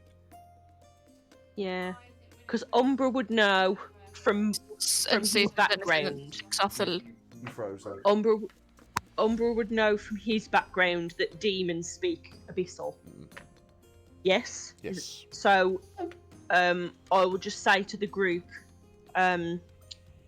abyssal is the language of demons. People can speak it as I can speak and read it myself. We need to be very careful proceeding forward. This may be more dangerous than we first thought. Noella, Julyan is going to use her bonus action to hide. Noella, Sorry, what were you going to say? I think we need to go and have a look in this third warehouse and see if anything sticks out to us that would be thief-worthy. Agreed. So Hope goes, yeah, no problem. Be my guest. While he's there, he hands Sentinel walks over to one of the guards and passes like a folder worth of parchment to you and goes, "That's everything that's in here." He starts opening the locks up and he swings the doors open and he says, "Please be my guest." Can I have a look around, see if anything is in, I don't know, shiny boxes with your next task goes from here kind of thing? You can roll an investigation check. Does anything have "it's here" written on it in abyssal? I'm gonna have a quick look on that manifest. How many have a quick countdown? How many groups of people there are? So not how many individual items, but is there 10 lots of people that have things stored here? How many? Okay, yeah. You're looking at this one, and this one's a little bit emptier than the other two. You get that they built one. and then they needed an overflow, so they built a second one, and then they needed an overflow for the second one, so they built the third one. So there's not as much in this first one as there is in the rest of them. But you get the feeling that there's about 8 or 9 clients with stuff in here. 8 to 9. Okay. Okay. DM, Yes. we got all 3 manifests with us. You've got the manifest for all 3 of the warehouses, yeah. Can I Pass do? them over if you want to look at them. I'm guessing it would be an intelligence check. Can I see anything on the 3rd manifest that is not on the other 2? Yeah. Roll an investigation check. 16. That was to see if you could see anything. So you're sort of walking around, and a lot of the stuff's in crates, but there's labels on the crates to say what it is. There's a couple of like small trinket boxes and little chests that look like they could contain valuables. There's all sorts of knickknacks and hidey holes. There's a load of furniture in one corner that's just loose, that like someone may have just stored here and moved house. There's a couple of lock boxes, that sort of thing. 21. No. 21. 21. What was the question again? I'm trying to think how to... All 3 manifests. Oh, yeah, of course. Select with all 3 manifests. Can I see anything on 3 that's not on 1 and 2? Again, they're all sort of jumbled up. But you do see a name that sticks out to you. And let me find the name itself, because it's here somewhere. The curse of the DM, stuff everywhere. I've got it. Notes here, post-it notes up there. Yeah, like above each computer, like stuff here somewhere. Yeah, I've got it somewhere. It's a wall of post-it notes. I got them. I said I've got it, alright?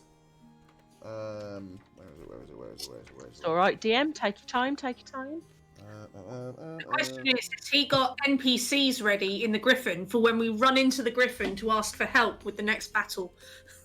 Right, okay. Yeah. So, you know the name on the 3rd manifest. It's the name Saracen. Saracen. When you say I know, do you mean I recognise that name? You recognise the name, because on there as well, it says Bastion, which is obviously from where you're from. And Saracen is the sort of mayor/head honcho there. You know him not to be a very nice man. You know him to sort of like to keep the wealth with the wealthy, and the poor, well, that's their own problem. So I hate him then? You very much hate him, yes. You can steal his stuff. What does he have? Let's take everything. His name's on Manifest 3, but not 1 and 2. Yes. And so I know that there's... Sorry, carry on. Yes? Is that the only name I've spotted? It's the only name you sort of really recognise, yeah.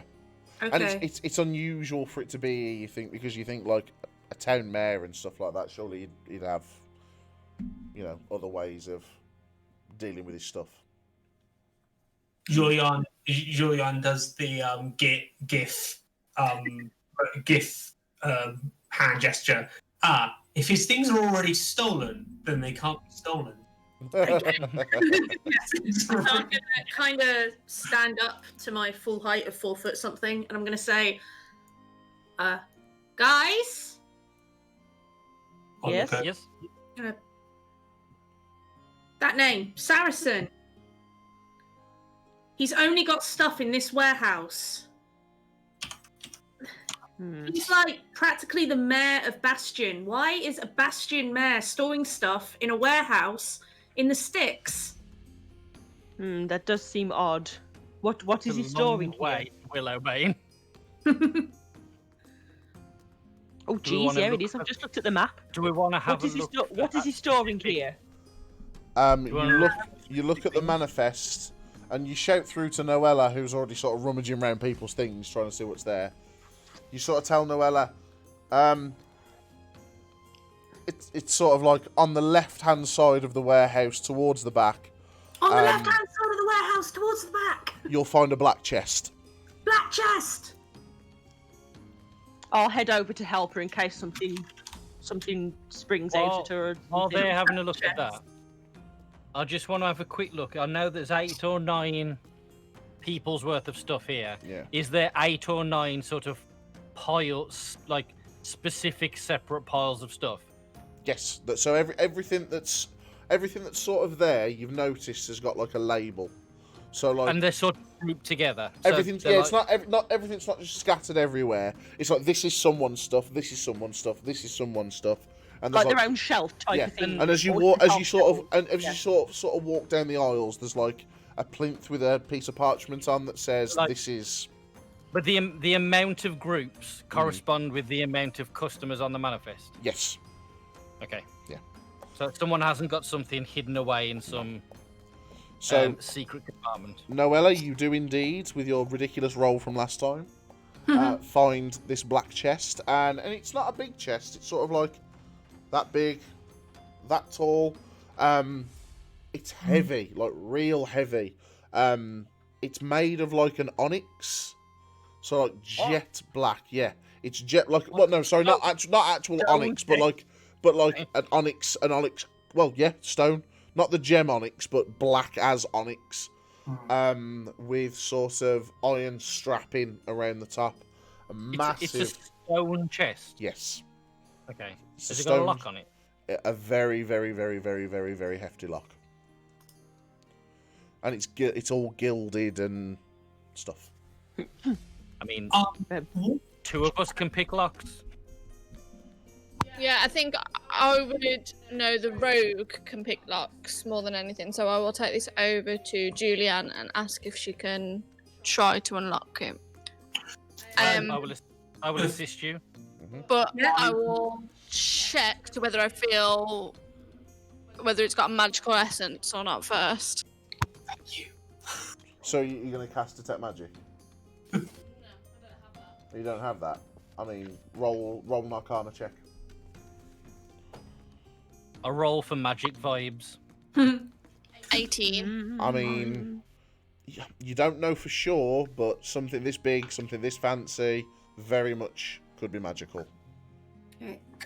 May I do an investigation check on it to see if it shows any like sigils or signs in it that might suggest something abyssal or infernal being inside it? Roll a investigation check. Can I open the damn box? How do lockpick mechanics works again? It's a dexterity check, isn't it? With your thieves' tools. Thieves' tools, I've got thieves' tool, yeah. Thieves' tools. Yeah. And So Check for traps. You can do an investigate. That cost. Do you want me to check for traps while you're having a look at the lock? Yeah, sure. And I got an 18, by the way. 18. You're sort of looking over at it. It's very plain. Apart from all the gilding and stuff like that, the box, the stone box itself is plain. Do you think my character would know whether or not it was? I think it's called adamantine. Roll an investigation check again for me. Okay. My find traps roll was 10. I mean, you look at it and you sort of go, looks all right. I'm gonna open it. So, okay. I will assist you, so you've got advantage. Okay, I'm gonna open it with and advantage. I think your thieves' tools, I think you get double proficiency, don't you? Do I? Yeah. Alright, talk me through how that works. I think so. Did you pick thieves' tools as your expertise thing? I think you did. Before you do, I will cast Dispel Magic, just in case. Dispel Magic. So Oh, excited. there you go. See? Right, what level spell is Dispel Magic? It is a 3rd level spell. 3rd level spell. Oh. Right. So just as you're about to get in with a lockpick, Noella goes, "Wait!" and then cast the spell. You sort of stand there and you stare at and point. You breathe in, and you let the arcane energy go, and it hits the box. The box flashes, and then goes back dull.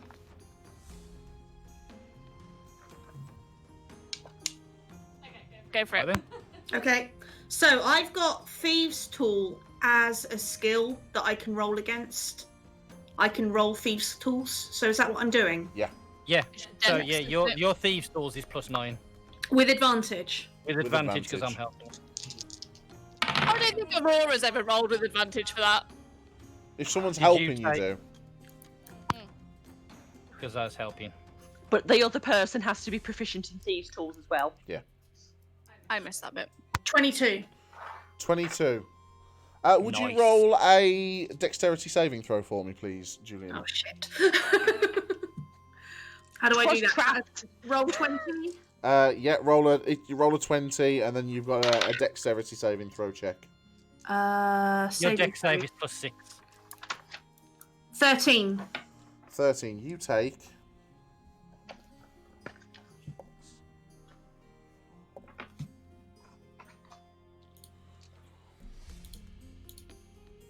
$18 points of necrotic damage. Is that an attack? As you tinker with the lock, it goes black, and shadows emanate from it, and the shadows start running up your arms, and you start panicking, and it hurts, and like you sort of stagger backwards and drop your tools. Can I use Uncanny Dodge? No, it's not. It's not an attack. It's an effect. Okay, 18 points. You need evasion, probably for that one. Okay. You get the impression that whoever placed the incantation on this lock really doesn't want any Tom, Dick, or Harry getting inside. Well, we're in now. Are we? Did I get an open? No. The lock's still intact. Yeah. That roll earlier concerning the makeup of the box, whether it was that or not, was a 25. No, it's not adamantine. It's just a big solid onyx box. So the dispel magic didn't do anything. Almost killed our rogue. It would have done if it was. It would have been done if it was cast at a higher level. You think? You just get to roll, don't you, to see if you dispel it at a higher level. Yeah, you roll spell. to see if it's been dispelled. Oh, okay. No, it says it needs to. Kian, Oh thank yeah, you for stopping by. Alex needs to roll against a DC of 13. What's your DC at 13? So it says the DC equals 10 plus the spell's level, so it would have been a 13. So 13. And you can come and check if you want, but that's a 17. So it would have. We trust you, DM. No, We trust roll, you. don't you? So It's Aurora would roll.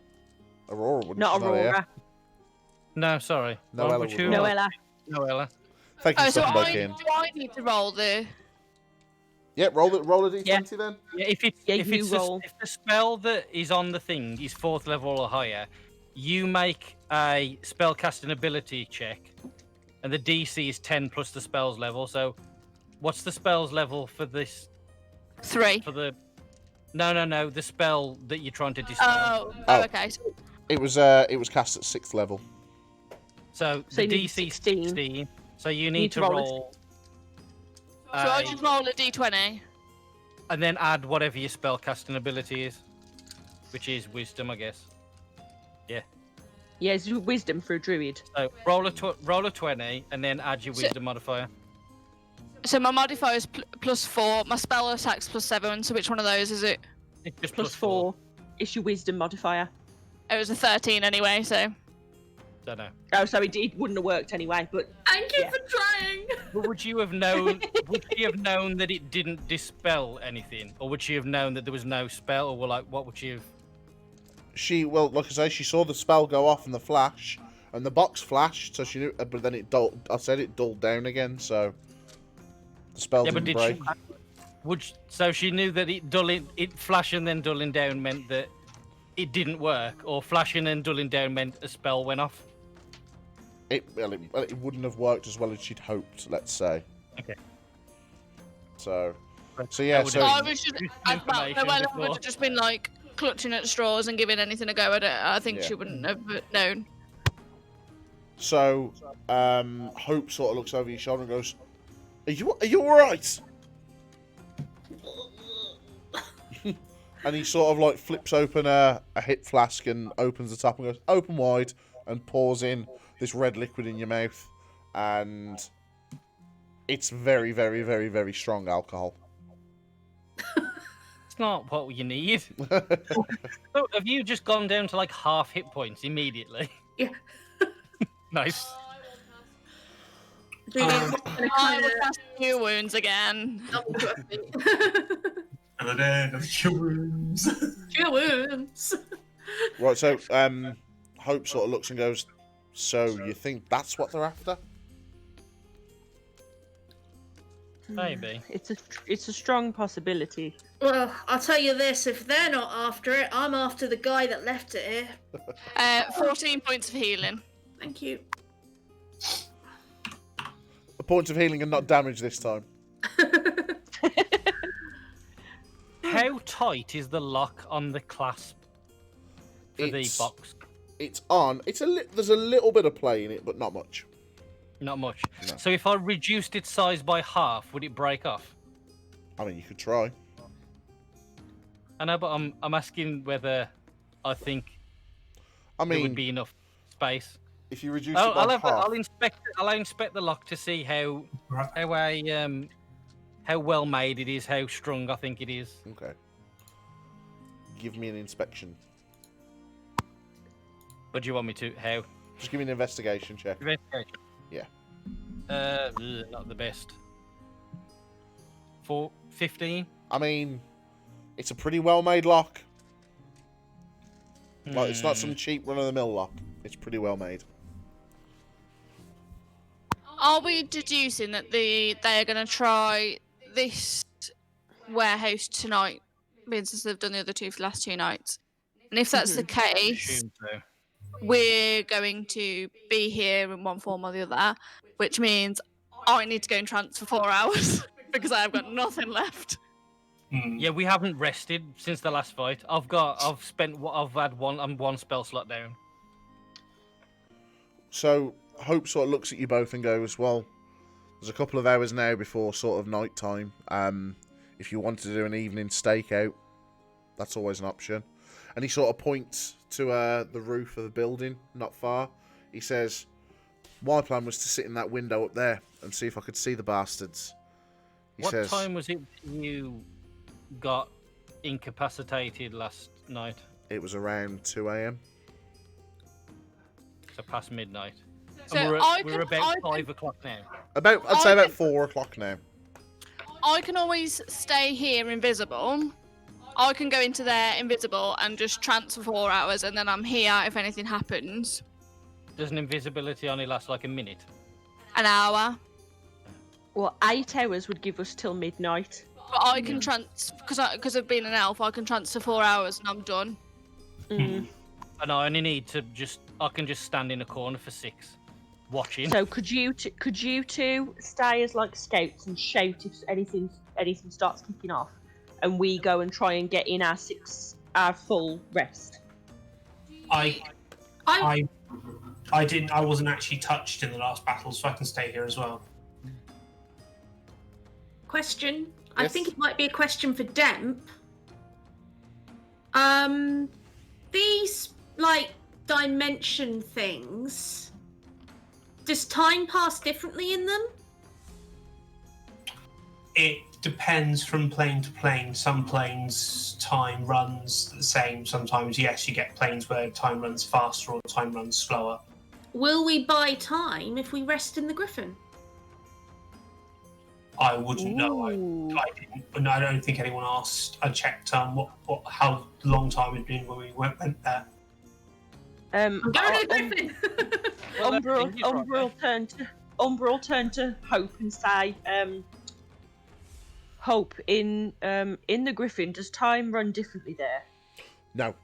An hour there is the same as an hour here. Trust me, I wish it was differently. Last time I was there, 12 hours in, I had far too much whiskey, missed an appointment. My missus wasn't happy. She's not my missus anymore, probably got something to do with it. Shit. But I can literally just stand by this box in sort of like power down for 6 hours, and it counts as a long rest. And I can still see, I can still perceive, I can still do all those things. So like I can stand watching on the box. So Hope looks and goes, listen, it's all well and good you're making these things, he says, but these guys, he goes, I've got to bring them in. He says, we can't be running in there guns blazing, smashing them to pieces. I want them in. I want to know why they keep coming back. I want to know who they are, what they're doing, where they got these powers from. I need answers. I was thinking of us hiding in the warehouse and then spring on them when they try and take the box, and we can interrogate them then. We can make, I can hide. I'm sure Julyan will be able to hide. Oh, yes. Noella can go invisible, and we can make Sentinel appear to be something that's been stored in an active state. Even some cobwebs. A piece of armor in storage or something like that. Just put a sheet over me. Roll for sheeting. I understand your eagerness to bring in these criminals. However, some of us have already been through a battle today, and we may need to rest a little before we are at our full performance. I mean, that's absolutely fine. Like I say, it's early hours of the morning before these bastards hit us, so if you need to take some time, then please feel free. We can say rendezvous here at midnight. That sounds good. I'm happy to stay in the warehouse until then. I mean, if I just take a short rest, I think I avoid exhaustion. So Noella, Demp, and Sentinel said they would stay in the warehouse. However, we could just get our bedrolls and sleep in the warehouse. Well, what I was gonna see. Can I get up into any rafters? You look up and there is rafters in the ceiling, like cross beams and stuff like that you could perch yourself up into. Yeah. Can I try and stealth onto one of them? Yeah. Roll a Who are you hiding from? Well, whoever's going to turn up. Roll an acrobatics check to see if you can get up them easy enough first. 11. 11. I mean, you look and whoop, your foot slips the first time. You're glad you practiced it before you tried doing it live on the night. But like with a bit of slipping here and a bit of falling there, you manage to clamber yourself up and pull yourself up, and you go, "This is a decent enough place. I can stand here." Yeah. I'll rest up here. Far up are those rafters? They're a good 15 foot. They're tall. Umbraa, I'm wondering if you might want to camp not in the warehouse, because my worry would be if we are camping in the warehouse and they see us, they might delay taking the box. Whereas if you camp near the warehouse, like outside, for example, they might sneak by, try and sneak by, thinking they can sneak by you. So almost we're laying a trap, almost in a way, giving them the impression there's no one in the room. Like I say, Hope hears you say this, and he says, literally, there's a loft just up the corner. He says with a window, thank you, with a window directly in front of the warehouses. We use it for night duty sometimes if the weather's bad and we can't be asked to stand out the front. He says you're more than welcome to go and use our crow's nest. So yeah, the worry is if this circle is how they're getting in and out. Cheers. Whether the one inside is the in and the one outside is the out. If it's the other way around, we'll be able to see him. If they teleport straight into the warehouse, and we stood outside. If they were using the circles to get into the warehouse, we might be able to determine by the simple fact that there would be a circle in the warehouse, because they would need the circle there to teleport to it. So the circle in the warehouse is the out, because they could kick over the one in the outside. When they're transported in. Aha! Yeah. So they're transporting into outside and then out. Well, I think we determined. Sorry, I never actually told the group. Damn. So the circle is a spell for locating something. So it's a locate object spell they were performing. So, as you say, there's something they're using a lock spell to get in, and they're using this ritual to look for which warehouse it is. I hate to say it, but I've got Swiss roll. I still got bottle crisp. Okay, Umbraa's going to go up into the crow's nest and set himself up on his bedroll, maybe twirl around 5 or 6 times, pad his bedroll. Do you want to fill Noella on what's going on, because she was, bless her, getting refreshments? It was the same plan Noella had said before she left. So with Noella, you, Sentinel, and Demp are staying in the. Well, if we think that they're going to be outside first, we might as well all be up in the crow's nest thing. Yeah, so there's a crow's nest like loft area that we can rest in. Julyan's climbed up into the rafters and has kind of positioned herself there. I was actually having the same plan as Julyan with the rafters. I might hide up there. I didn't take any damage, I don't think, during the last fight, so I might be able to stay up. I did. Okay, so Umbra's going to go and take a long rest. Am I able to take a long rest while I'm up in the rafters? As long as you don't do anything, yeah. Yeah. Don't hold on. Don't balance. Don't roll over in your sleep. Yeah. Set yourself up a hammock. I'll find into a corner. So I just click the long rest button. So I'll go up into the. I'd wait until the DM says you've completed your long rest, because if we get interrupted, your long rest isn't completed. So I'd wait until he says it's done. Okay. I'll go up to that crow's nest, and I'll been just burned stand by that before. Looking down at the courtyard, so I can see the door as well, and then I'll just power down. Okay. But I can still perceive, so I can still see. I'm just in sort of standby. So we've got Noella, we've got Julyan, and we've got Demp in the warehouse, and Umbraa and Sentinel in the crow's nest. Yep. Brilliant. And I'll be done in 6 hours. So after 6 hours, I'll. Right. Okay. So. Can I try and climb into the rafters area? Yeah. Either make an acrobatics check or an athletics check. Your choice. Need to roll that physically or on roll 20?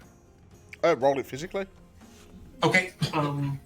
Oh, if you want to roll it in roll 20, roll it in roll 20. If you got to find dice.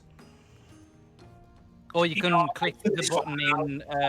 Have the dice. You can click it in D&D Beyond as well. Yeah. You just click the number. And it was an acrobatics check, did you say? Or athletics, whichever you prefer. I'll use acrobatics.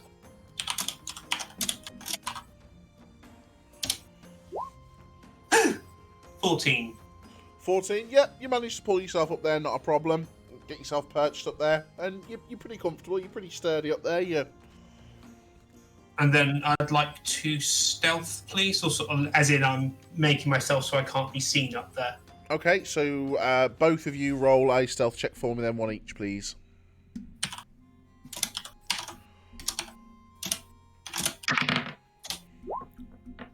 $12. 19. 19. Yep. Between the pair of you, you think you're pretty skookum up there. You seem all right. So. That's actually busy for me. As the night time draws on, it gets to sort of 11:30, 12 o'clock midnight, and there's a knock at your door, Sentinel and Umbraa, and it's Hope, and he's like, "You feeling rested?" I would be done before then. Mine's only 4 hours. So what would you like to do with the other 4 hours? And I only need 6 hours. Hang on.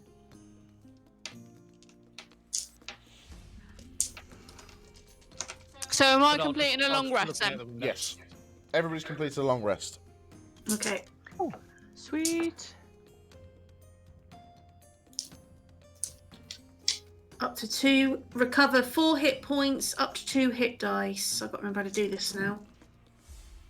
You'll be fully healed. You'll be fully healed now, if you've had a long rest. You don't need to do hit dice for a long rest. Take a long rest. You're just fully healed. You get hit dice back that you might have spent. Yeah. So how many did you spend? None. Oh no, you did. When we did our short rest. I can't remember. I think I ticked a box that said reset everything. Yeah. So anyway, you're fine. So Noella and Sentinel, you've both got time spare. Is there anything you'd like to do in that 2 hours for you, Sentinel? 4 hours for you, Noella? I'll send Rico across the courtyard to the building opposite, and he'll just perch on the thing looking. Where? So between the two of us, he can alert me if he sees anything that way. Okay. Sorry, carry on. There you go. That's it.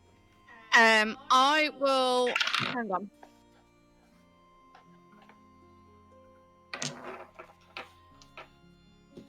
Okay, so for the, I will just be on guard. Okie dokie. Right. Okay. What? After the 8 hours, what time will that take us to? That'll be midnight. Okay, so at that time, at midnight, when everybody else is awake, I will change into my dire wolf, and I will go and sit outside. Nice. The warehouse as a guard dog. Nice. I'm gonna stay up in the rafters. Sorry, I meant to ask you. Is it dark inside the warehouse? There is candlelight in there, but it's magical candlelight. It's not like if you can knock over a candle, it's going to set everything on fire. It's like ever flame. Do you know what I mean? So we can see fine in there. Yeah, you can see fine in there. Direwolf guard dog. What does this village feed its dogs? So right, Hope comes and knocks on the door and goes, "Ready," and takes Umbraa and Sentinel down, and he sort of he doesn't take you directly into the courtyard. He sort of stands like 50 feet back so you can see it, and he sort of pushes you into a bit of a bush area. He says, "If we wait here, we're on the same level as them." He says, "I guess it's just now we wait." And you can see he's really sort of agitated, like he really wants to get his man. And he sees a black shadow move, and he looks up, and he's like, "Oh!" And it's just this big, massive dire wolf between the two warehouses, just coming out, and you sort of go, "That's Noella." He's like, "Whoa, all right," and he simmers back down again, and Noella comes back into the shadows. Gets to 1 o'clock, nothing's happened. 2 o'clock. Umbraa and Sentinel, please roll a Constitution saving throw for me, please. Is this to be put to sleep? It is. I cannot be put to sleep. Umbraa, please roll a Constitution saving throw for me, please. I have picked a person that is the complete worst thing for every plan that Tubbs has had. You are what's known in DM circles as a bastard. I am the problem player. There's always one. 14. So... Can I just ask a quick question? Yeah. On this whole subject? As the direwolf, do I still have all my racial traits? Yes. So... I also can't be put to sleep. Don't you just get advantage? Elf, yes. Oh no, you can't be put to sleep by magical means. You can't be put to sleep by magical means. So Sentinel, you're sort of like, sort of weird going on it, and you see sort of Hope just go, and like he sort of shakes it off. Umbraa, you fall completely asleep. Can I go? Have I got time to go over and just like wake her up? As you're going over to wake her up, wait for Voodoo to stop dying. As Sentinel goes over to wake up Umbraa, there's a flash of blue light on the floor in a circle shape, and it's emanating light. And out of the light, the pillar of light that appears, two hooded, cloaked figures stand out. You'd think someone would have noticed that. Would I have perceived that from outside the door? Hang on 2 seconds. I perceived it from inside the door. I just mean like people in the town. Have they not seen that twice? Suppose if everyone close by has all been asleep, yeah. Umbra's taking a cat nap. Would you, Noella, please make a wisdom saving throw for me, please? I cannot be put to sleep. Can you make a wisdom saving throw for me, please? Dun dun dun. It's another spell. Not the sleepy times. Am I rolling that as the wolf stats or my stats? Your stats for wisdom. Yes. Damn it! You keep all your mind faculties when you wild shape. Strength, dex, and con. It's the same anyway. It's a 19. A 19. You sort of like feel your body lock up.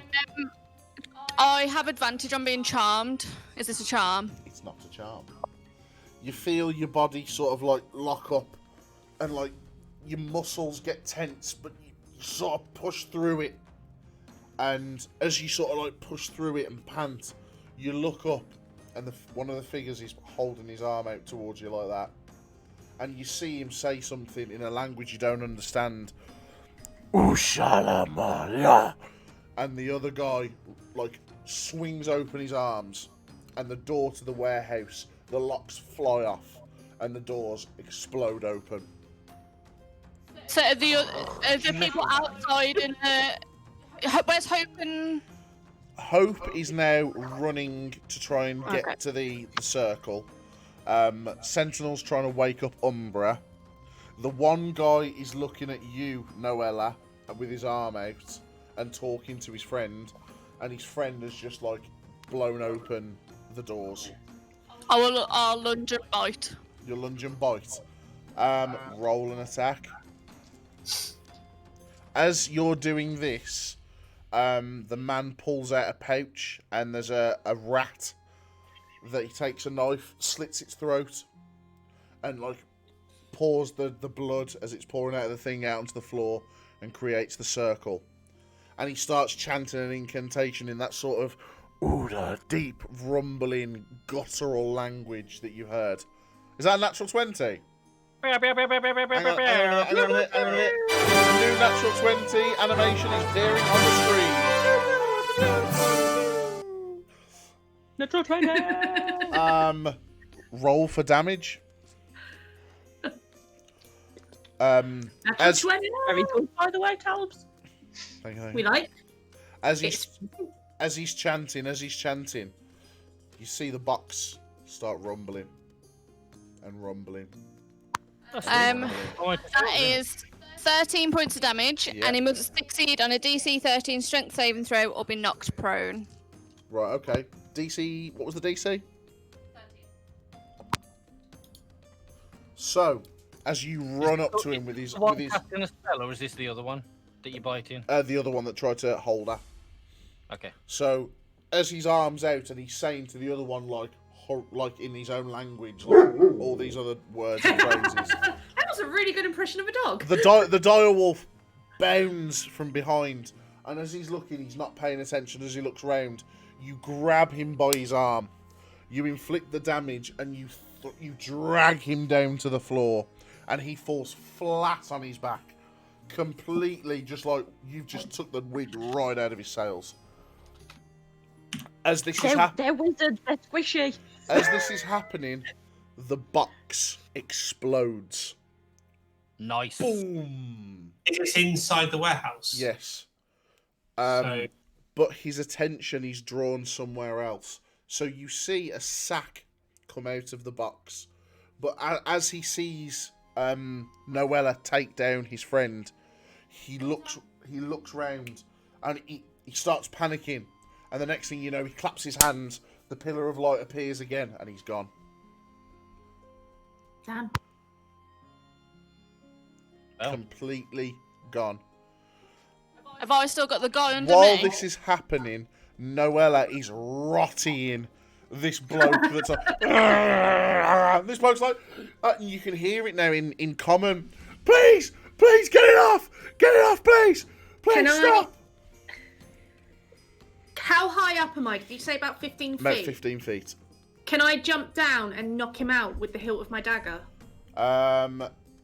You flip yourself down, you run over and roll an attack.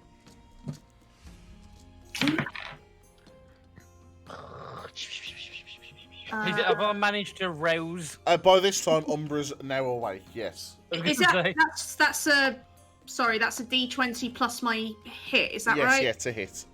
21.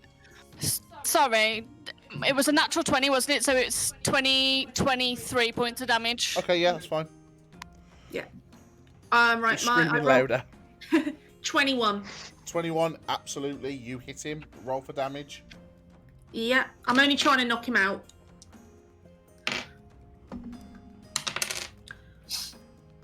Alright, I rolled a 1. Can I use... Hang on, where is it? Can I use Lucky to roll again, or is that only in certain situations? I believe you can for damage rolls, For an attack roll, attack roll, ability check, or saving throw. Oh no, if it's an attack roll, right. You can't do it for the damage, so right. It's 1 I did plus... 4 damage. So you run over, and you go, ha! Da! And you hit him on the back of the neck, and he stops for a minute, and he goes, ah! Ah! So now he's like holding his head and his arm as his arm's been flailed by this direwolf. He's like, please stop! Please stop! Let me go! Have I made my way down yet? Yeah, you and Umbraa have caught up now, and Hope's come up with and Hope's pulled out this sword, and he's got a set of manacles in his hand, and he's like, oh boy. Can I try and knock him out? Can we all try and knock him out? Everyone take Is he just getting to a point where you're just kicking this bloke in on the floor? We need to lock him out at all. We've got him. Yeah, but he's annoying me by screaming. Would I, from where I am in the warehouse, how quickly could I get to where they are? Within a normal round of movement. So Can 15 down, 15 out. Is there like a window or anywhere I can see where they are? Oh, you'd be able to see what's happening. Okay, can I, would they be close enough that I could use Misty Step? Yeah, of course. If there's space, I'd like to Misty Step so I'm right in front of his face. So he's like going, and then a red tiefling appears in front of him and he stops and goes, please stop! Yeah. Please stop! And I will use thaumaturgy to make my voice booming and just go, hi. You notice that his robes are a little bit more moist than they were before. Turn to... What's his name? Hope. And just go... I think he's ready to talk. And Hope sort of goes, do you mind if I take it from here? And looks at, you as a direwolf, Noella. Everyone getting a bit carried away, smacking him a bit. Yeah. When he's already on the floor held. No, I just wanted him to stop screaming, that was all. Just like a, come on, snap out of it. Everyone needed to stop terrifying him. Oh, he's just woken up. I will ask Hope, do you mind if I'm in the room while you're questioning him? He says, this guy, we can all be there to ask this guy some questions. I have a spell that might be helpful while you're questioning him. He sort of grabs him round by the scruff of the neck, and he says, he looks at you, Noella, and goes, do you mind? Can I take him? Because you're still teeth into his arm, But do you mind if I get him from here? I'll slowly release my jaws. No, he's like, good. But I'll keep my paw on his stomach. Yeah. He's like, thank you.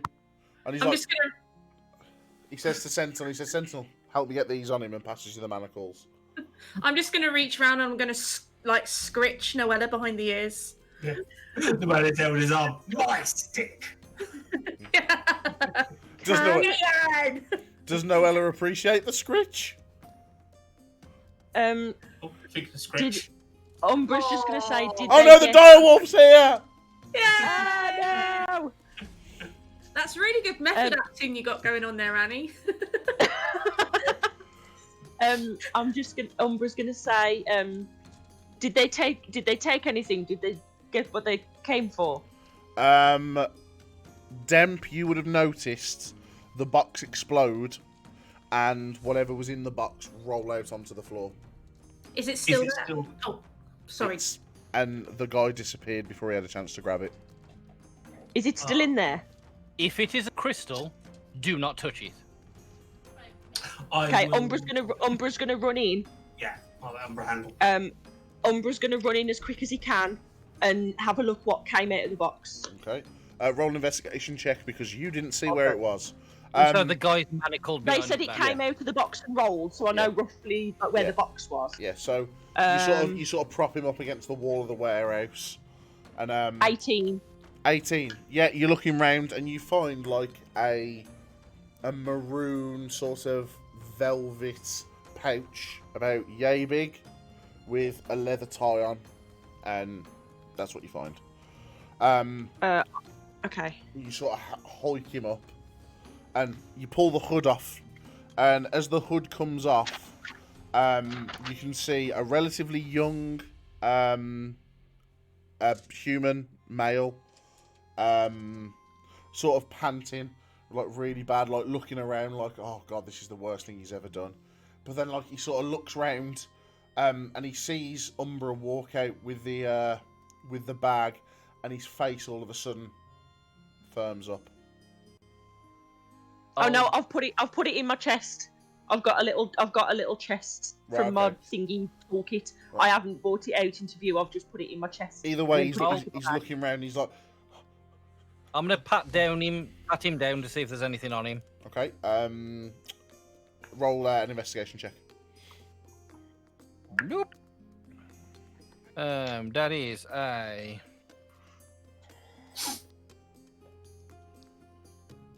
16, 17, 18, 19, 20. 22. Yeah, that's more than enough. You find a spell pouch of components. So he's a caster then. Okay. You find a scroll rolled up, tied with a velvet ribbon. And his robes, they're sort of like black with a deep blue sort of edging. And on the crest that you see, that he's wearing on like sort of a breast pocket, shall we say, it's a circle with sort of like ridges in it, and then spikes coming off the circle. And that's sort of... It's like the embroidery sort of thing. Yeah, sort of emblazoned upon the robes. Okay. Out of interest, would people who are spellcasters like Noella or myself, or I think Sentinel is caster as well, and also Umbraa, could we do any roles to differentiate types of caster? So could we tell, for example, a wizard apart from a warlock? You probably could, yeah. Yeah, you probably could. You don't get the sort of feeling that he's a warlock. You get the feeling from, especially from his demeanour, that he's a very young caster, magician, mage sort of character who clearly has a penchant for what he's doing. Does he have a book on his person anywhere? Oh, so I got a book? No, he doesn't have any books on him. He just has his component pouch and this scroll. I'll take the pouch away, and I'll take the scroll. Yeah. And I'll Is he got? He's saying he's got like a cloak. Yeah, so it's like a robe, like a big robe with a hood on it that's black, but then like the edging is like a deep blue, like the same colour blue as that's on Annie's headphones there. I'll undo the robe and take that off him as well. Right. As you start undoing the robe, he gets furious with you, and he starts really like sort of, and like this meat guy that you saw before has now flipped, and he's like savage, foaming at the mouth, like you're taking this off him. Yeah, and he's spitting and kicking at you and everything. I'm just going to lean down to him and I'll just say, at the moment we want to interrogate. I suggest you behave. And he sort of like looks at you and goes, I ain't saying nothing. I'll bite him.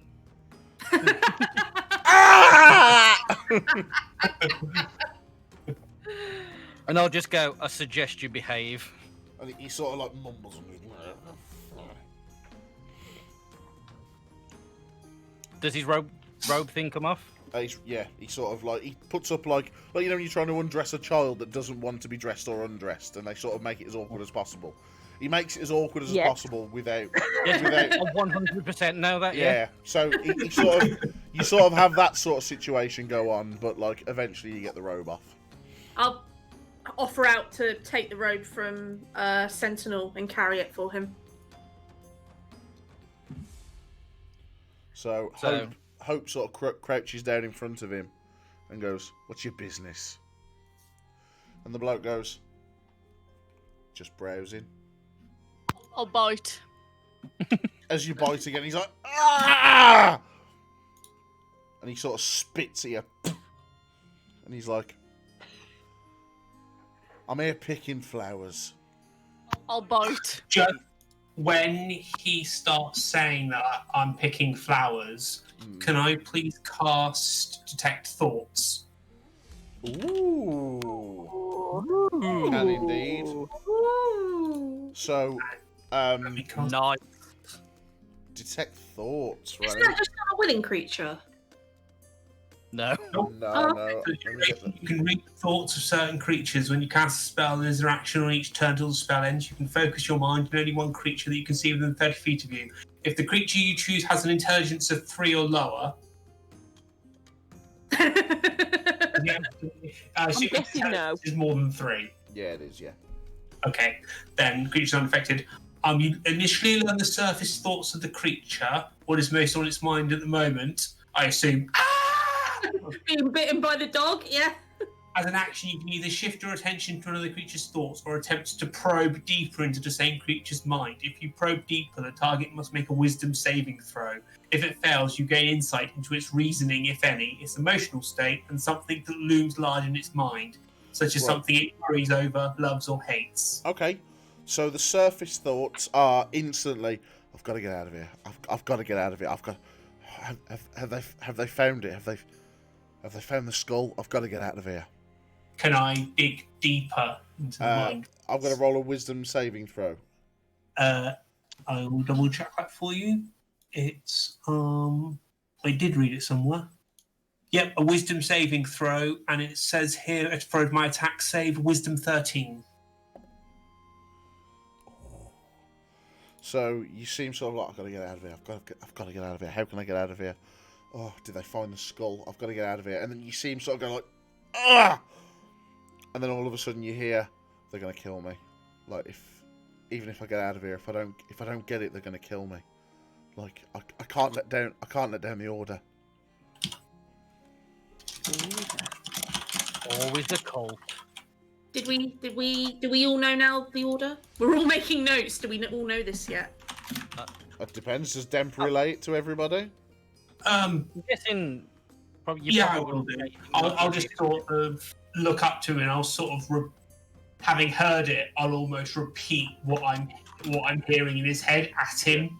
He sort of looks at you and goes, "You devil spawn!" I'll bite. Ah! No! Call off your dog! Can I do an investigation check to see if I can see something that looks like it could be the skull? Or is that what Umbraa's got in his bag? I mean, you don't know. Okay, You can roll an investigation check. Now, the bad news is that was my last second level slot. No, that So was a I can't good do that use. again. 24. You pat him down. He's got nothing on him that resembles a skull or anything like that. Well, I took everything off him anyway, didn't I? Yeah. There's nothing left on him that resembles a skull apart from his own skull. Okay. So. I'm gonna wrap the rope. And he just said, obviously Demp relayed what was repeating I'm what he not sure said. if it's a good idea for you to put that robe on. Did he just say the order? The order will kill me. The order will kill me. What order do you speak? This one can hear in your thoughts, so don't even try to lie. It lasts a minute. Roll an He doesn't know that. intimidation check with advantage. Because he's currently got dog teeth sunk into his arm and a mind-reaming tiefling Natural 20. Natural 20. Let's play the little roly-poly-poly.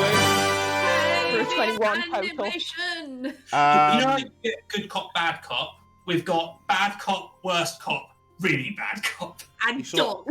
He sort of stops and he looks and goes, "They're gonna kill me anyway." The order of the curse.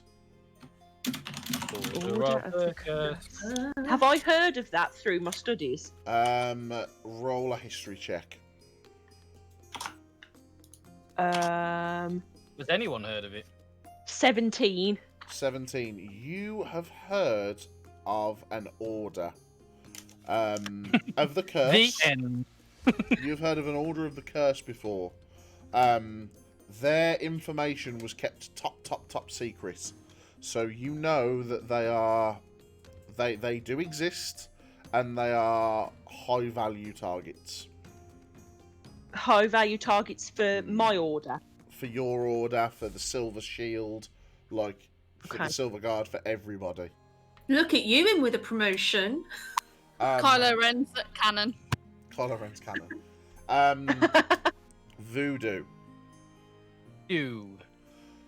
Hoodoo? Hoodoo. You are looking at this kid, and you're I thinking am. the order, and you're looking back at the robe. Can you roll a history check for me with advantage? The robe that I specifically told Yeah. Jan not to put on. Yeah, That Julian is currently wrapped in, yeah. yeah. A what? Sorry. History check with advantage, please. Oh, good. Don't put it on. You're like, Uh, okay. 19. 19. You know of a Titan that was brought forth in the war. By the baddies. I By the baddies. This Titan was sealed away long ago, when the war was really at its peak. There are 50 years ago. yeah, you know there are groups that are still not loyal to Umberlee, but there are groups that believe that the Titan itself was godlike, and Do you know its name? not at a 19, you can't remember. Okay. And there are groups out there that don't believe that the bridges should stand, that it should have been the land should have been fed to the sea, or it should have been split into two different worlds. There's a lot of sort of underground sort of places, but looking at the robe and the curse makes you think that those three are connected. Okay. So I'll kneel down next to him and I'll get real, like, right down close. Not like right in his face or anything. Bearing in mind he hasn't got a normal face. It's just like three red, Question for anyone else. three red lights in like a thing. No, it's fine of mine. Yeah, so three red lights. And I'll say to him, and I'll say, if you're trying to release the Titan, I can't allow you to do that. And I'll just want to see his reaction. He sort of like stops and like he goes paler than normal. Like he's lost a lot of blood at this point, and he goes even paler. Keep getting bitten. Yeah, and he goes even paler still, and he looks at you wide-eyed, and he's like, "How?" And then like he sort of firms up again, and like the resolve of this kid, like fair play to him, like the resolve of this kid, and he says, "You won't stand a chance. You'll need more than your pathetic robot army to stop him this time." I'll bite. At this point, Well, your team- I'll say when he says that though, I'll say, "That's all it took last time. I was there." Ooh. and your teeth will sink in like hard, but he's still looking at the Sentinel, and he says, "Yeah, it worked last time."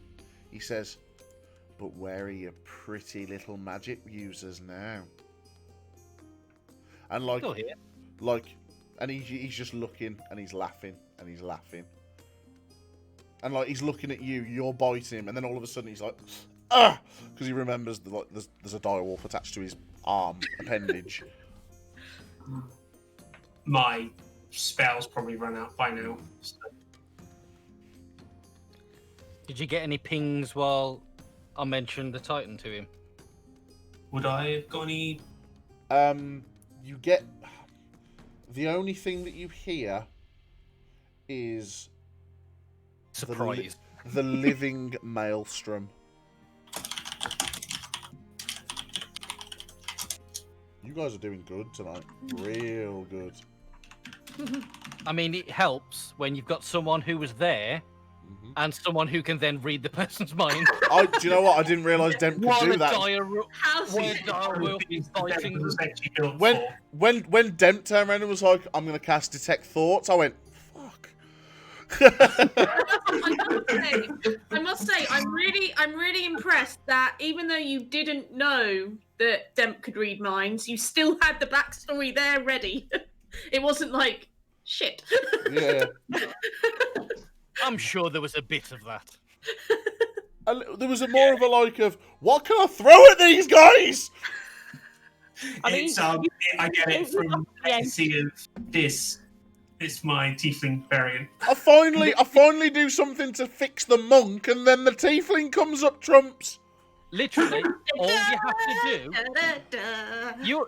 You found out what you need to do to beat us at the start of this. It was carrying heavy things. Yeah. Move this heavy box. Well, crap. Next mission. Next mission. There's boulders in front of your path, and you've got to move them. Yeah, I'm reminded of was it the Vox Machina having defeated hundreds of enemies and massive always doors were defeated by a door. Yeah. Always Anyway. doors. Anyway, so the townside of players are reading that. I'll turn to Hope and I'll say, I think he's probably not going to be forthcoming anymore tonight. You might want to put him somewhere safe. Says, "Oh, I know just where I can put you," and he sort of grabs him by the scruff and just lifts him up.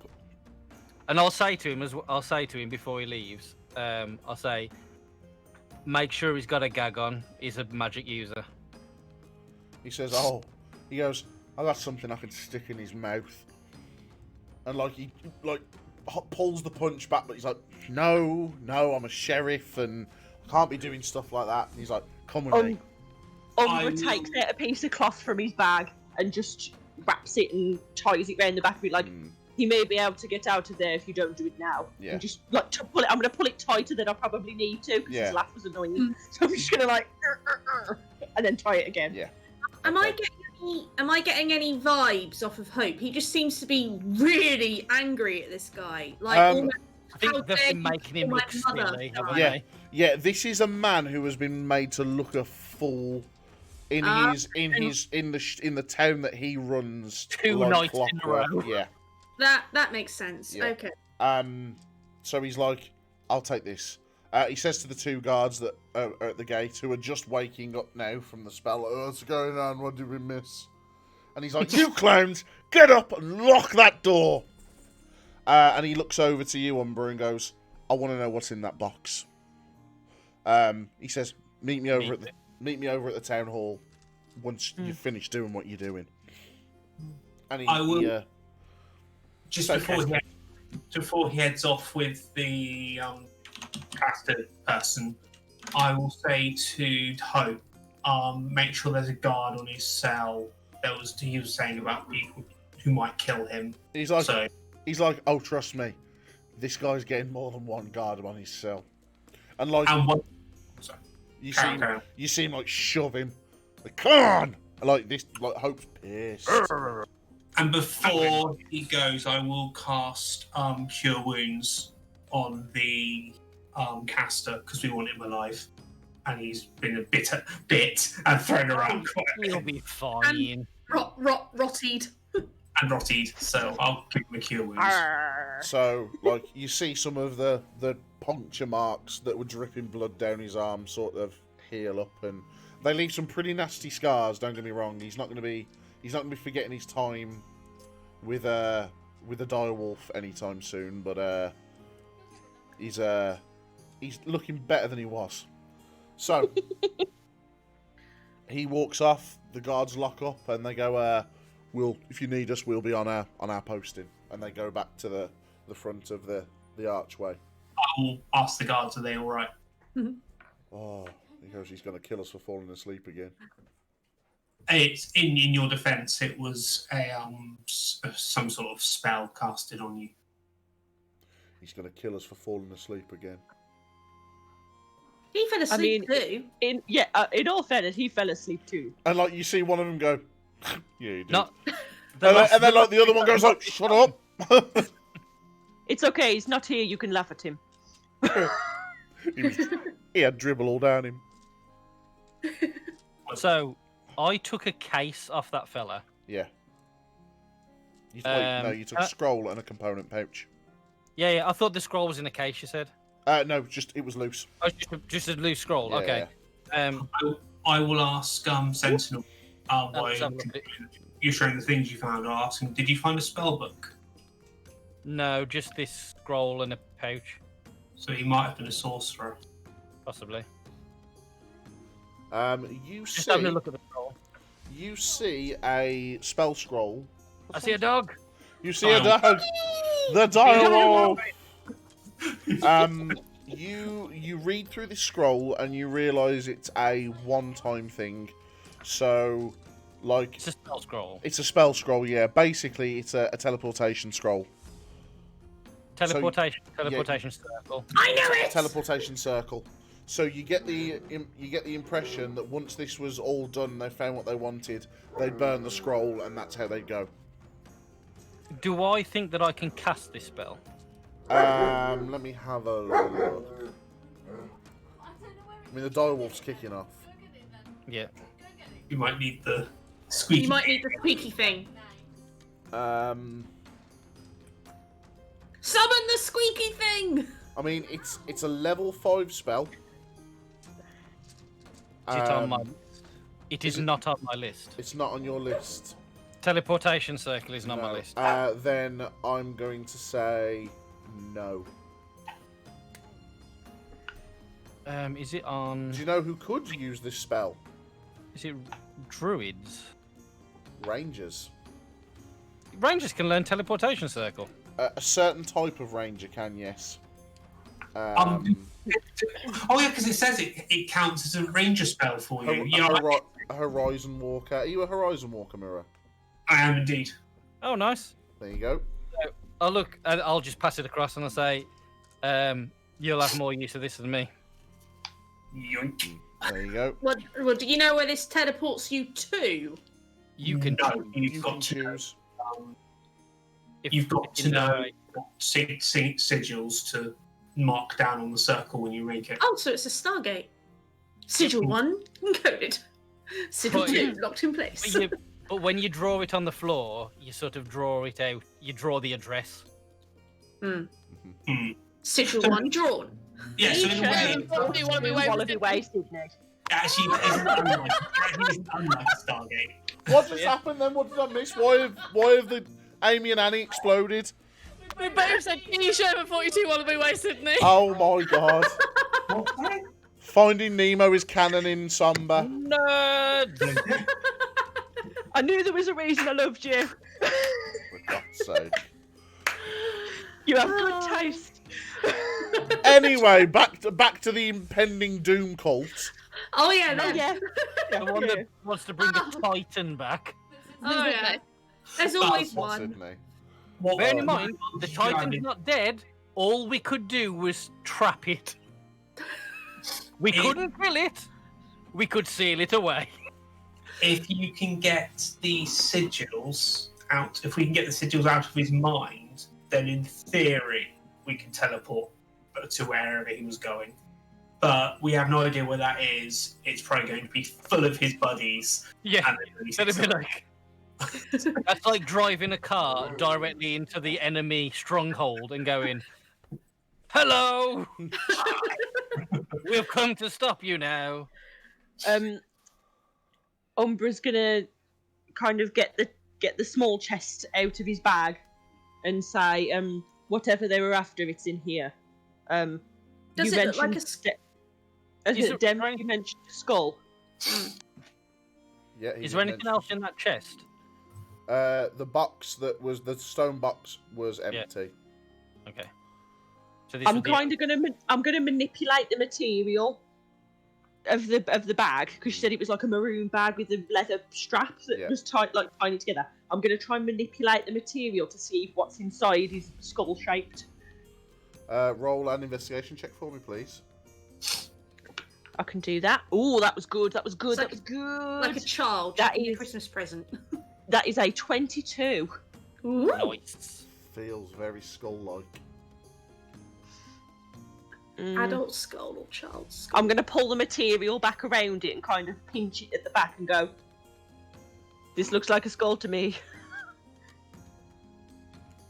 Can I kind of tell what sort of skull, with how she's doing that? Roll a medicine check with disadvantage. Oh yeah, like is it a human skull or an animal skull? I mean, you don't know because it's in the wrapping still, but Medicine or nature?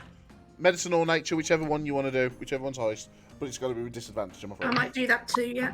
I will do medicine means it's a +7. There you go. Yeah, you will. I got 19 on a nature check. Um, Oh no, sorry, with disadvantage. yeah. I got 10 on a nature check. You don't know. You don't know what type of skull it is. Looks like a skull. Yeah. It's a skull. It's Noella? a skull. What did you get? If she didn't get it on a 10, I would have got it on a 9. No. You know, it's you can tell it's a skull, but you can't. While it's still in the bag, you can't tell what it is. Maybe we should go back to the office. Yeah, I don't want to get this out, especially not in front of him. No, he's gone, hasn't he? Yeah, they've dragged him off. He's long gone.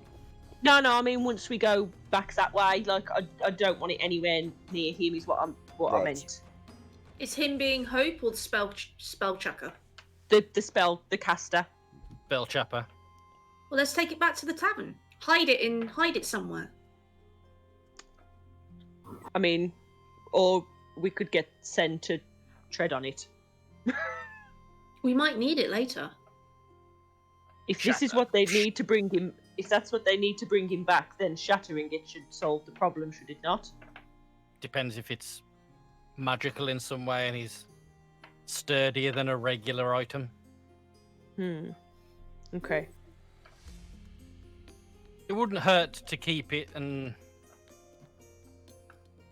find someone that might know more. Okay.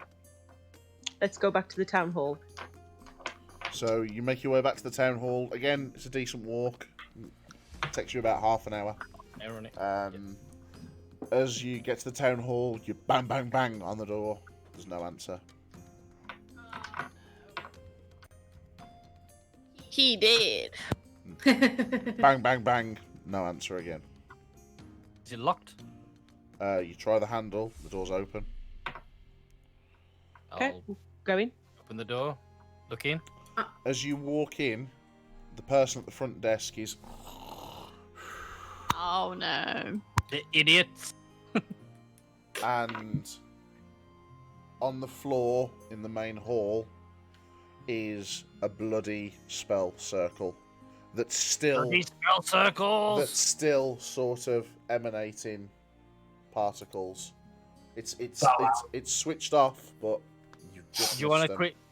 Can you? Are the sigils visible, readable? The sigils are literally Memorable. like you know when you burn paper and it goes like orange and then black and then it sort of like flakes off. That's what's happening to the sigils on the floor. I wondered whether Demp could read the address. Still. I mean, King roll Sherman, roll 42, an be investigation making check for me with disadvantage. So I'll roll Is that- 2.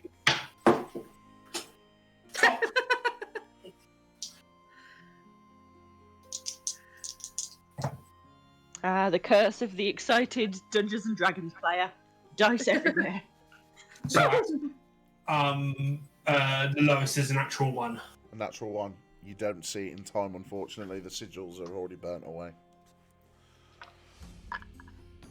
I am bow out, and I'm going to just start looking around to see if I can find the cell where. So you sort of walk past, and again you see another 2 guards fast asleep on the floor, and you get to the cell room, and Hope is on the floor, fast asleep, blood trickling from the back of his head, and the cell door's wide open. How big's the sort of like whatever we're in? The town hall. Yeah. Oh, it's like a decent sized town hall. But how close together are these people? Are they within Oh no, 120? they're within like sort of like you walk in and there's the main sort of foyer bit with the woman, and you go down this little corridor here where there was 2 guards that are asleep, and then there's the cells at the back there, so they're relatively close. Is Hope alive? Roll a medicine check. Because if he's asleep, I'd hear him like breathing or something. 17. Yeah, he's alive. He's just. I will cast Dispel Magic, which is 120-foot area, and hopefully get them all. As you sort of stand there and cast the spell, it's sort of like a ripple from your body, like a shockwave, like a sound wave, just. And with that, Hope just goes, "Whoa! Ah, shit!" And he's like, "Where is he?" I also turned human before this, by the way. Yeah, I gathered that. He stands up and goes, "Where is he?" I'm gonna You tell us. Yeah. And I'm gonna point at the circle on the floor. He sort of, and like he boots like this bucket that's full of like just like tins and cups and stuff across the floor. And it's like, shit! They didn't get what they were coming for. Yeah, but now they're free to come back. Unless you guys keep it. Because I don't ask much, but I can't have them come back to my town. They've made me look like an idiot, and if they want that badly that they're willing to do this, I don't want them anywhere near my town. I want them nowhere near me. So you're quite happy to risk our lives? Not being funny or nothing, we met each other yesterday. I don't care. Wow. Likewise. He says, "Look, you said you're travelling. You're a military man. You'll probably know what to do with this more than me anyway. I need it gone." Sen, can anyone in Timberbrook help us with this? Who do you want to know who I'm meeting? Yeah, I know you're meeting Captain Major Price's understudy. You haven't been told who, but he's sending one of his guys. No. One of his guys. Yeah. Maybe. Well, there'll be someone at Bridgend that can take a proper look at this. He says, Maybe if not, better idea. If not, people in my order may be able to help. While we're travelling, do you think Quincy would hold on to it for us? I don't. This may be too important to leave. Can I tell whether it is just a case that they made him look stupid, or whether there's a deeper reason why, or whether is it just fear? Roll an insight check. I shall do that. I just want to go back to the Griffin. It was a nice place. Give us a peanut. They were both 12, so that's a 19. You get the very clear impression this is a man that's had his pants down 3 times now. He's angry, he's upset, and he's also very fearful of whatever it is they're after and the lengths that these people are willing to go to get what they need. Because that can just appear, do him in, and then disappear. I mean, we could always take it to Bastion and ask the mayor what the hell he's doing. Also a possibility. Maybe don't mention my name when you do that. Do we think I would be interested to see why the mayor of a town has something this important. I mean, the phrase "evil dictator" comes to mind. Hope. Why would he have it in a wooden shed and not deeply hidden by magic? Hope sort of says, well, what is it? What was in the box anyway? He said something about a skull. I mean, You want you want to sort of Do you, lives do you about really it. want to know? I, If they come back, do you want to know? And I want to know exactly what they were coming for in my town. I think it's a need to know.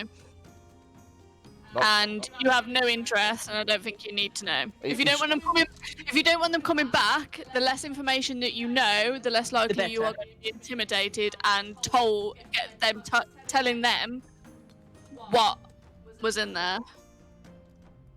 He sort of stops and goes, yeah, fair point. Actually, yeah, no, roll a persuasion check, actually. Roll a persuasion check. Want to compartmentalise some information. Wish me luck, guys. Good luck on that.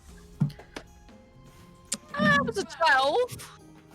that's above a 10. That's above average. It's fine. Is that a 12 with what modifiers? Or is that just straight 12? He says, It's above a 10. he says, I need to know what's in there. DM, Yes. please may I make a performance check? You're gonna pay your food. What are you performing? Pretend that we're actually part of a secret order ourselves. That's more of a deception check. That's Okay. a lie. You can Unless you just think it. you can indeed make a deception check if you like. It's just that my performance is +6. Yeah, but that's thinking it. You can put on a great show. Oh, Is what that You is. don't need to know. right, 8, so I'm not even going to bother. He sort of looks and goes, yeah. He says, I need to know what was in that box. I will put him to sleep. I just threw my die away. Can we not just tip it out? Does it matter if he knows? Well, I suppose, yeah. That's fine. I'll look at him and I'll say, if this is something you desperately want to know. He says, he goes, I just need to know. He says, I need to know what keeps putting my city at risk. There's a chance that knowing will put your city at risk. Then It will he be says, greater risk. without sounding like a selfish arse, he says, I'll just tell him you guys came and took it. That's not a lie. He says, I can tell him what it is. It's not Tip a it lie. out. Because I want to know. So now I don't want to tell you because then if they come, you're going to sell us out. I mean, at the end of the day, that guy that the direwolf was biting for the past 20 minutes, he's going to sell you out. He does not know us. He doesn't does not need to know know you. How many our people name. do you think are walking around with a giant cat person, a robot, a stabby halfling, a tiefling that can read minds, and a freaking elf that can turn into a wolf?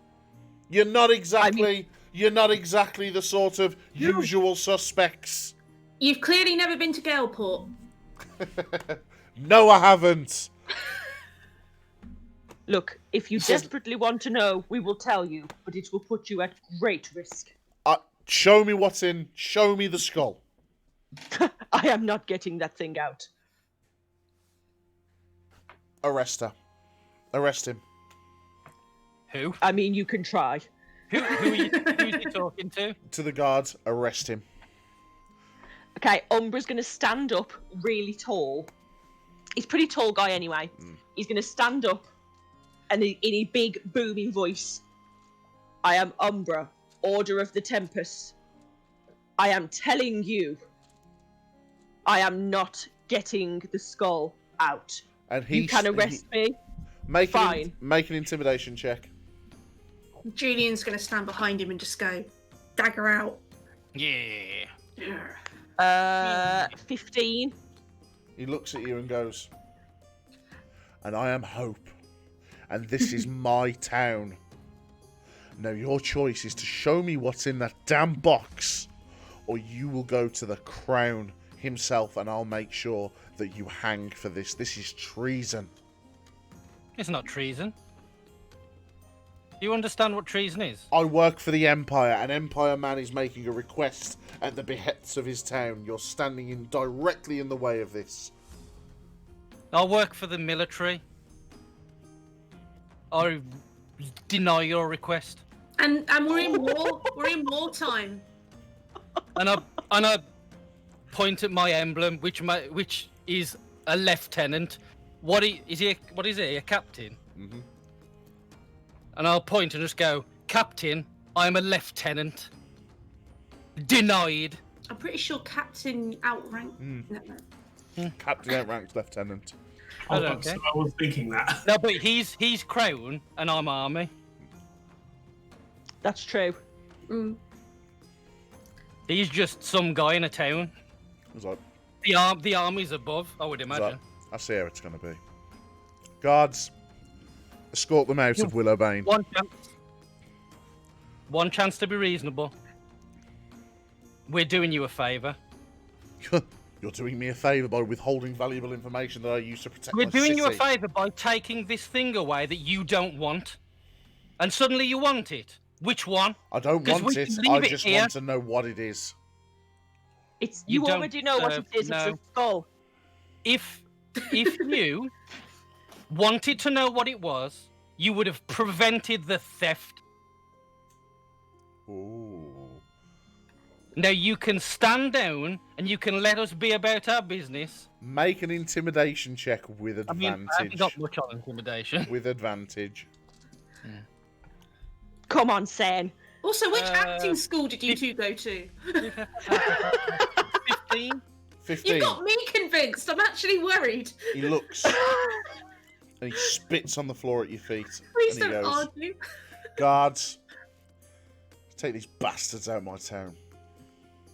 He says, don't ever step foot in Willowbane again.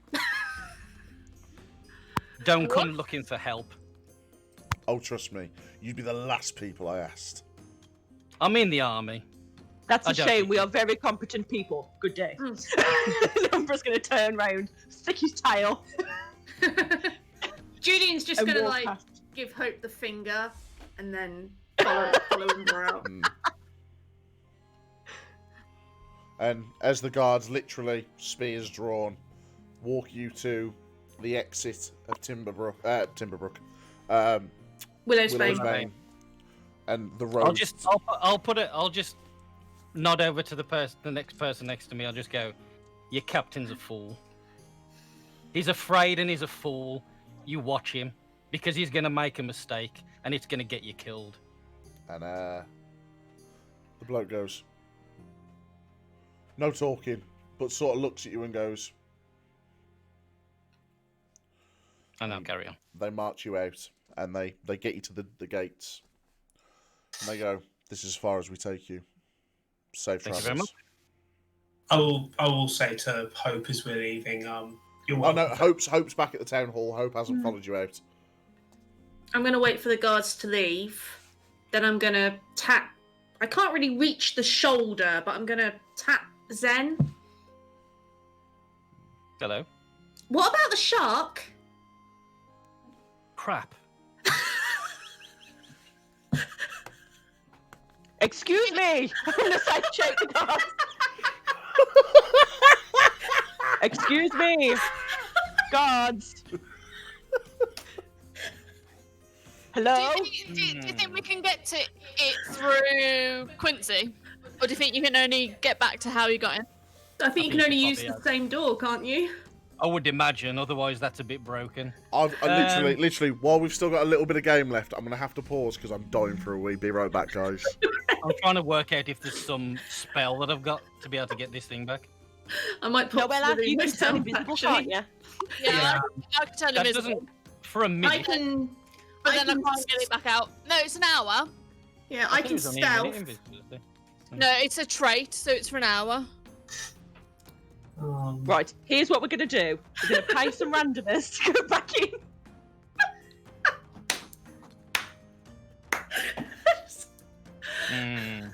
As soon as he said escort us out the town, I'm thinking we've left a shark in the basement. Why didn't you say it sooner? Why did you wait till we were outside? Can we go via the tavern? We Can we go via the we have- tavern? I mean, we should have just let me put him to sleep. Sen can say to the guards, we have military property in the cellar. I mean, That's we're true. already For the out, military. we're already out and the doors are already shut. No, they haven't shut the doors yet. They haven't shut the doors yet. yeah. Sen can say No, we have property, the property of the you- military in the basement. The problem is that Jan said, "I'll wait for them to walk away," and then I say, "So they will have shut the doors. They won't have walked away and left the gate open." Well, Umbra shouted after them. I'm back. Okay, so Umbra shouted after the guards. And gone, excuse me. What are we going to do with it? Well, we're going to take it to Timberbrook. No, but how? I'm just trying to see if I can convince them, so I'm going to go, excuse me. No. But, okay, let's say we convince them that we want it. Then what? Because we haven't got it's military property. No. But we haven't got anywhere to put it. No, you but just have to carry it. Has anyone got, like, disguised self or anything? Not prepared. I've got... I can. Okay, so Demp is last resort. So I'm shouting to the guards. Are they turning around at all? What we could do, acknowledging my presence in any way, shape, or form? if one person can get there, we can we can ask what's his face? Quincy to look after it for us. We'll be back. And then we haven't got to carry it. Okay, idea plan. Noella goes invisible, goes to the tavern, and takes it through the door because she's got a token the same. She waits with Quincy. We then just use any door, go into Quincy's, and bring Noella back the way that she came. Won't that lose her coin? I mean, I don't drink beer. I'll just give her mine. You keep the coin. All you do is wave the coin in front of the lock. Oh, okay. So that's potentially an idea. It's whether you can only go back the way you came, or whether you can be taken out another way. Well, worst case scenario, she's back in the tavern and has to turn invisible again. Can you do it twice?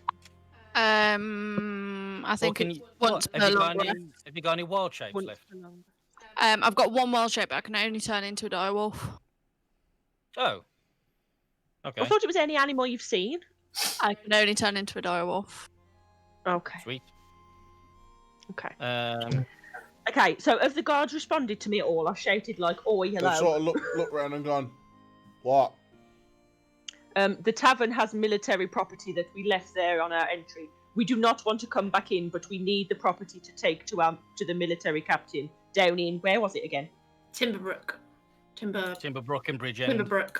Down to Timberbrook and then to Bridgend. Can you retrieve it for us? And make a persuasion check. Please be good, please be good, please be good. Don't fudge me. Oh, okay. Persuasion. 17. There you go. He looks over to him and goes, "Go and get from the tavern." You might need a hand from someone else. Not us. Are we not taking the cart? No, they were keeping it to take back up to Miss Athlosy. Has anyone got message or anything? Or send him? Nope. Mm-mm. We can carry it as soon as until we find a door. And then we can... We're all going to be defeated by the heavy shock. Try and barter a storage fee from Quincy. Yeah. We'll buy a room. So anyway, it takes him about best part of half an hour. But he comes back with like the balled up shark in like a wheelbarrow. Yeah. He's like, "Is this it?" Yep, that's the one. He just sort of tips it out onto the floor and goes, just get out of here now, please. Don't cause us any more trouble." How much for the wheelbarrow? Just take it and go. Nice. Thank you. I know this has been hard for you. It is greatly appreciated. The Order of Tempest will not forget your kindness. He turns around and goes, "I'm not listening to anything you're saying. I'm not being implicated in anything else. I'm just leaving." And he just walks off like, "La la la la la, I can't hear you." That is fair. Let's go. So, adventurers. Are there any houses within eyes, sort of like that you can see like little farmhouses or anything, sort of. Are you looking for a On the door? Are you looking for a door? I'm looking for a door on the outside. Roll a perception check. Ooh. Actually, no. With Is it you, night- no, with you, you're looking for one, aren't you? So investigation. Is it night time? Yes. Does the gate behind us not just have a door handle on? I mean, it might do. We've got to open it. Investigation. Yep. Where are we? 21. You look round, and literally in the side of the stone, which you imagine is like a sentry position for the guards, there is a door. Where'd you go? Yep, in we go. But don't we need to open the door? So if it's locked, it might not be able to open it. Oh, I think we could probably open it. I'll just point over to it and say, "Look at Griffin." Yep. So, Sentinel, as you walk over to the door, you place the token in front of it. The griffin opens its wings, and the coin flashes, and the door that was locked, opens up into the familiar entryway of the Lucky Griffin. And Quincy stands there and goes,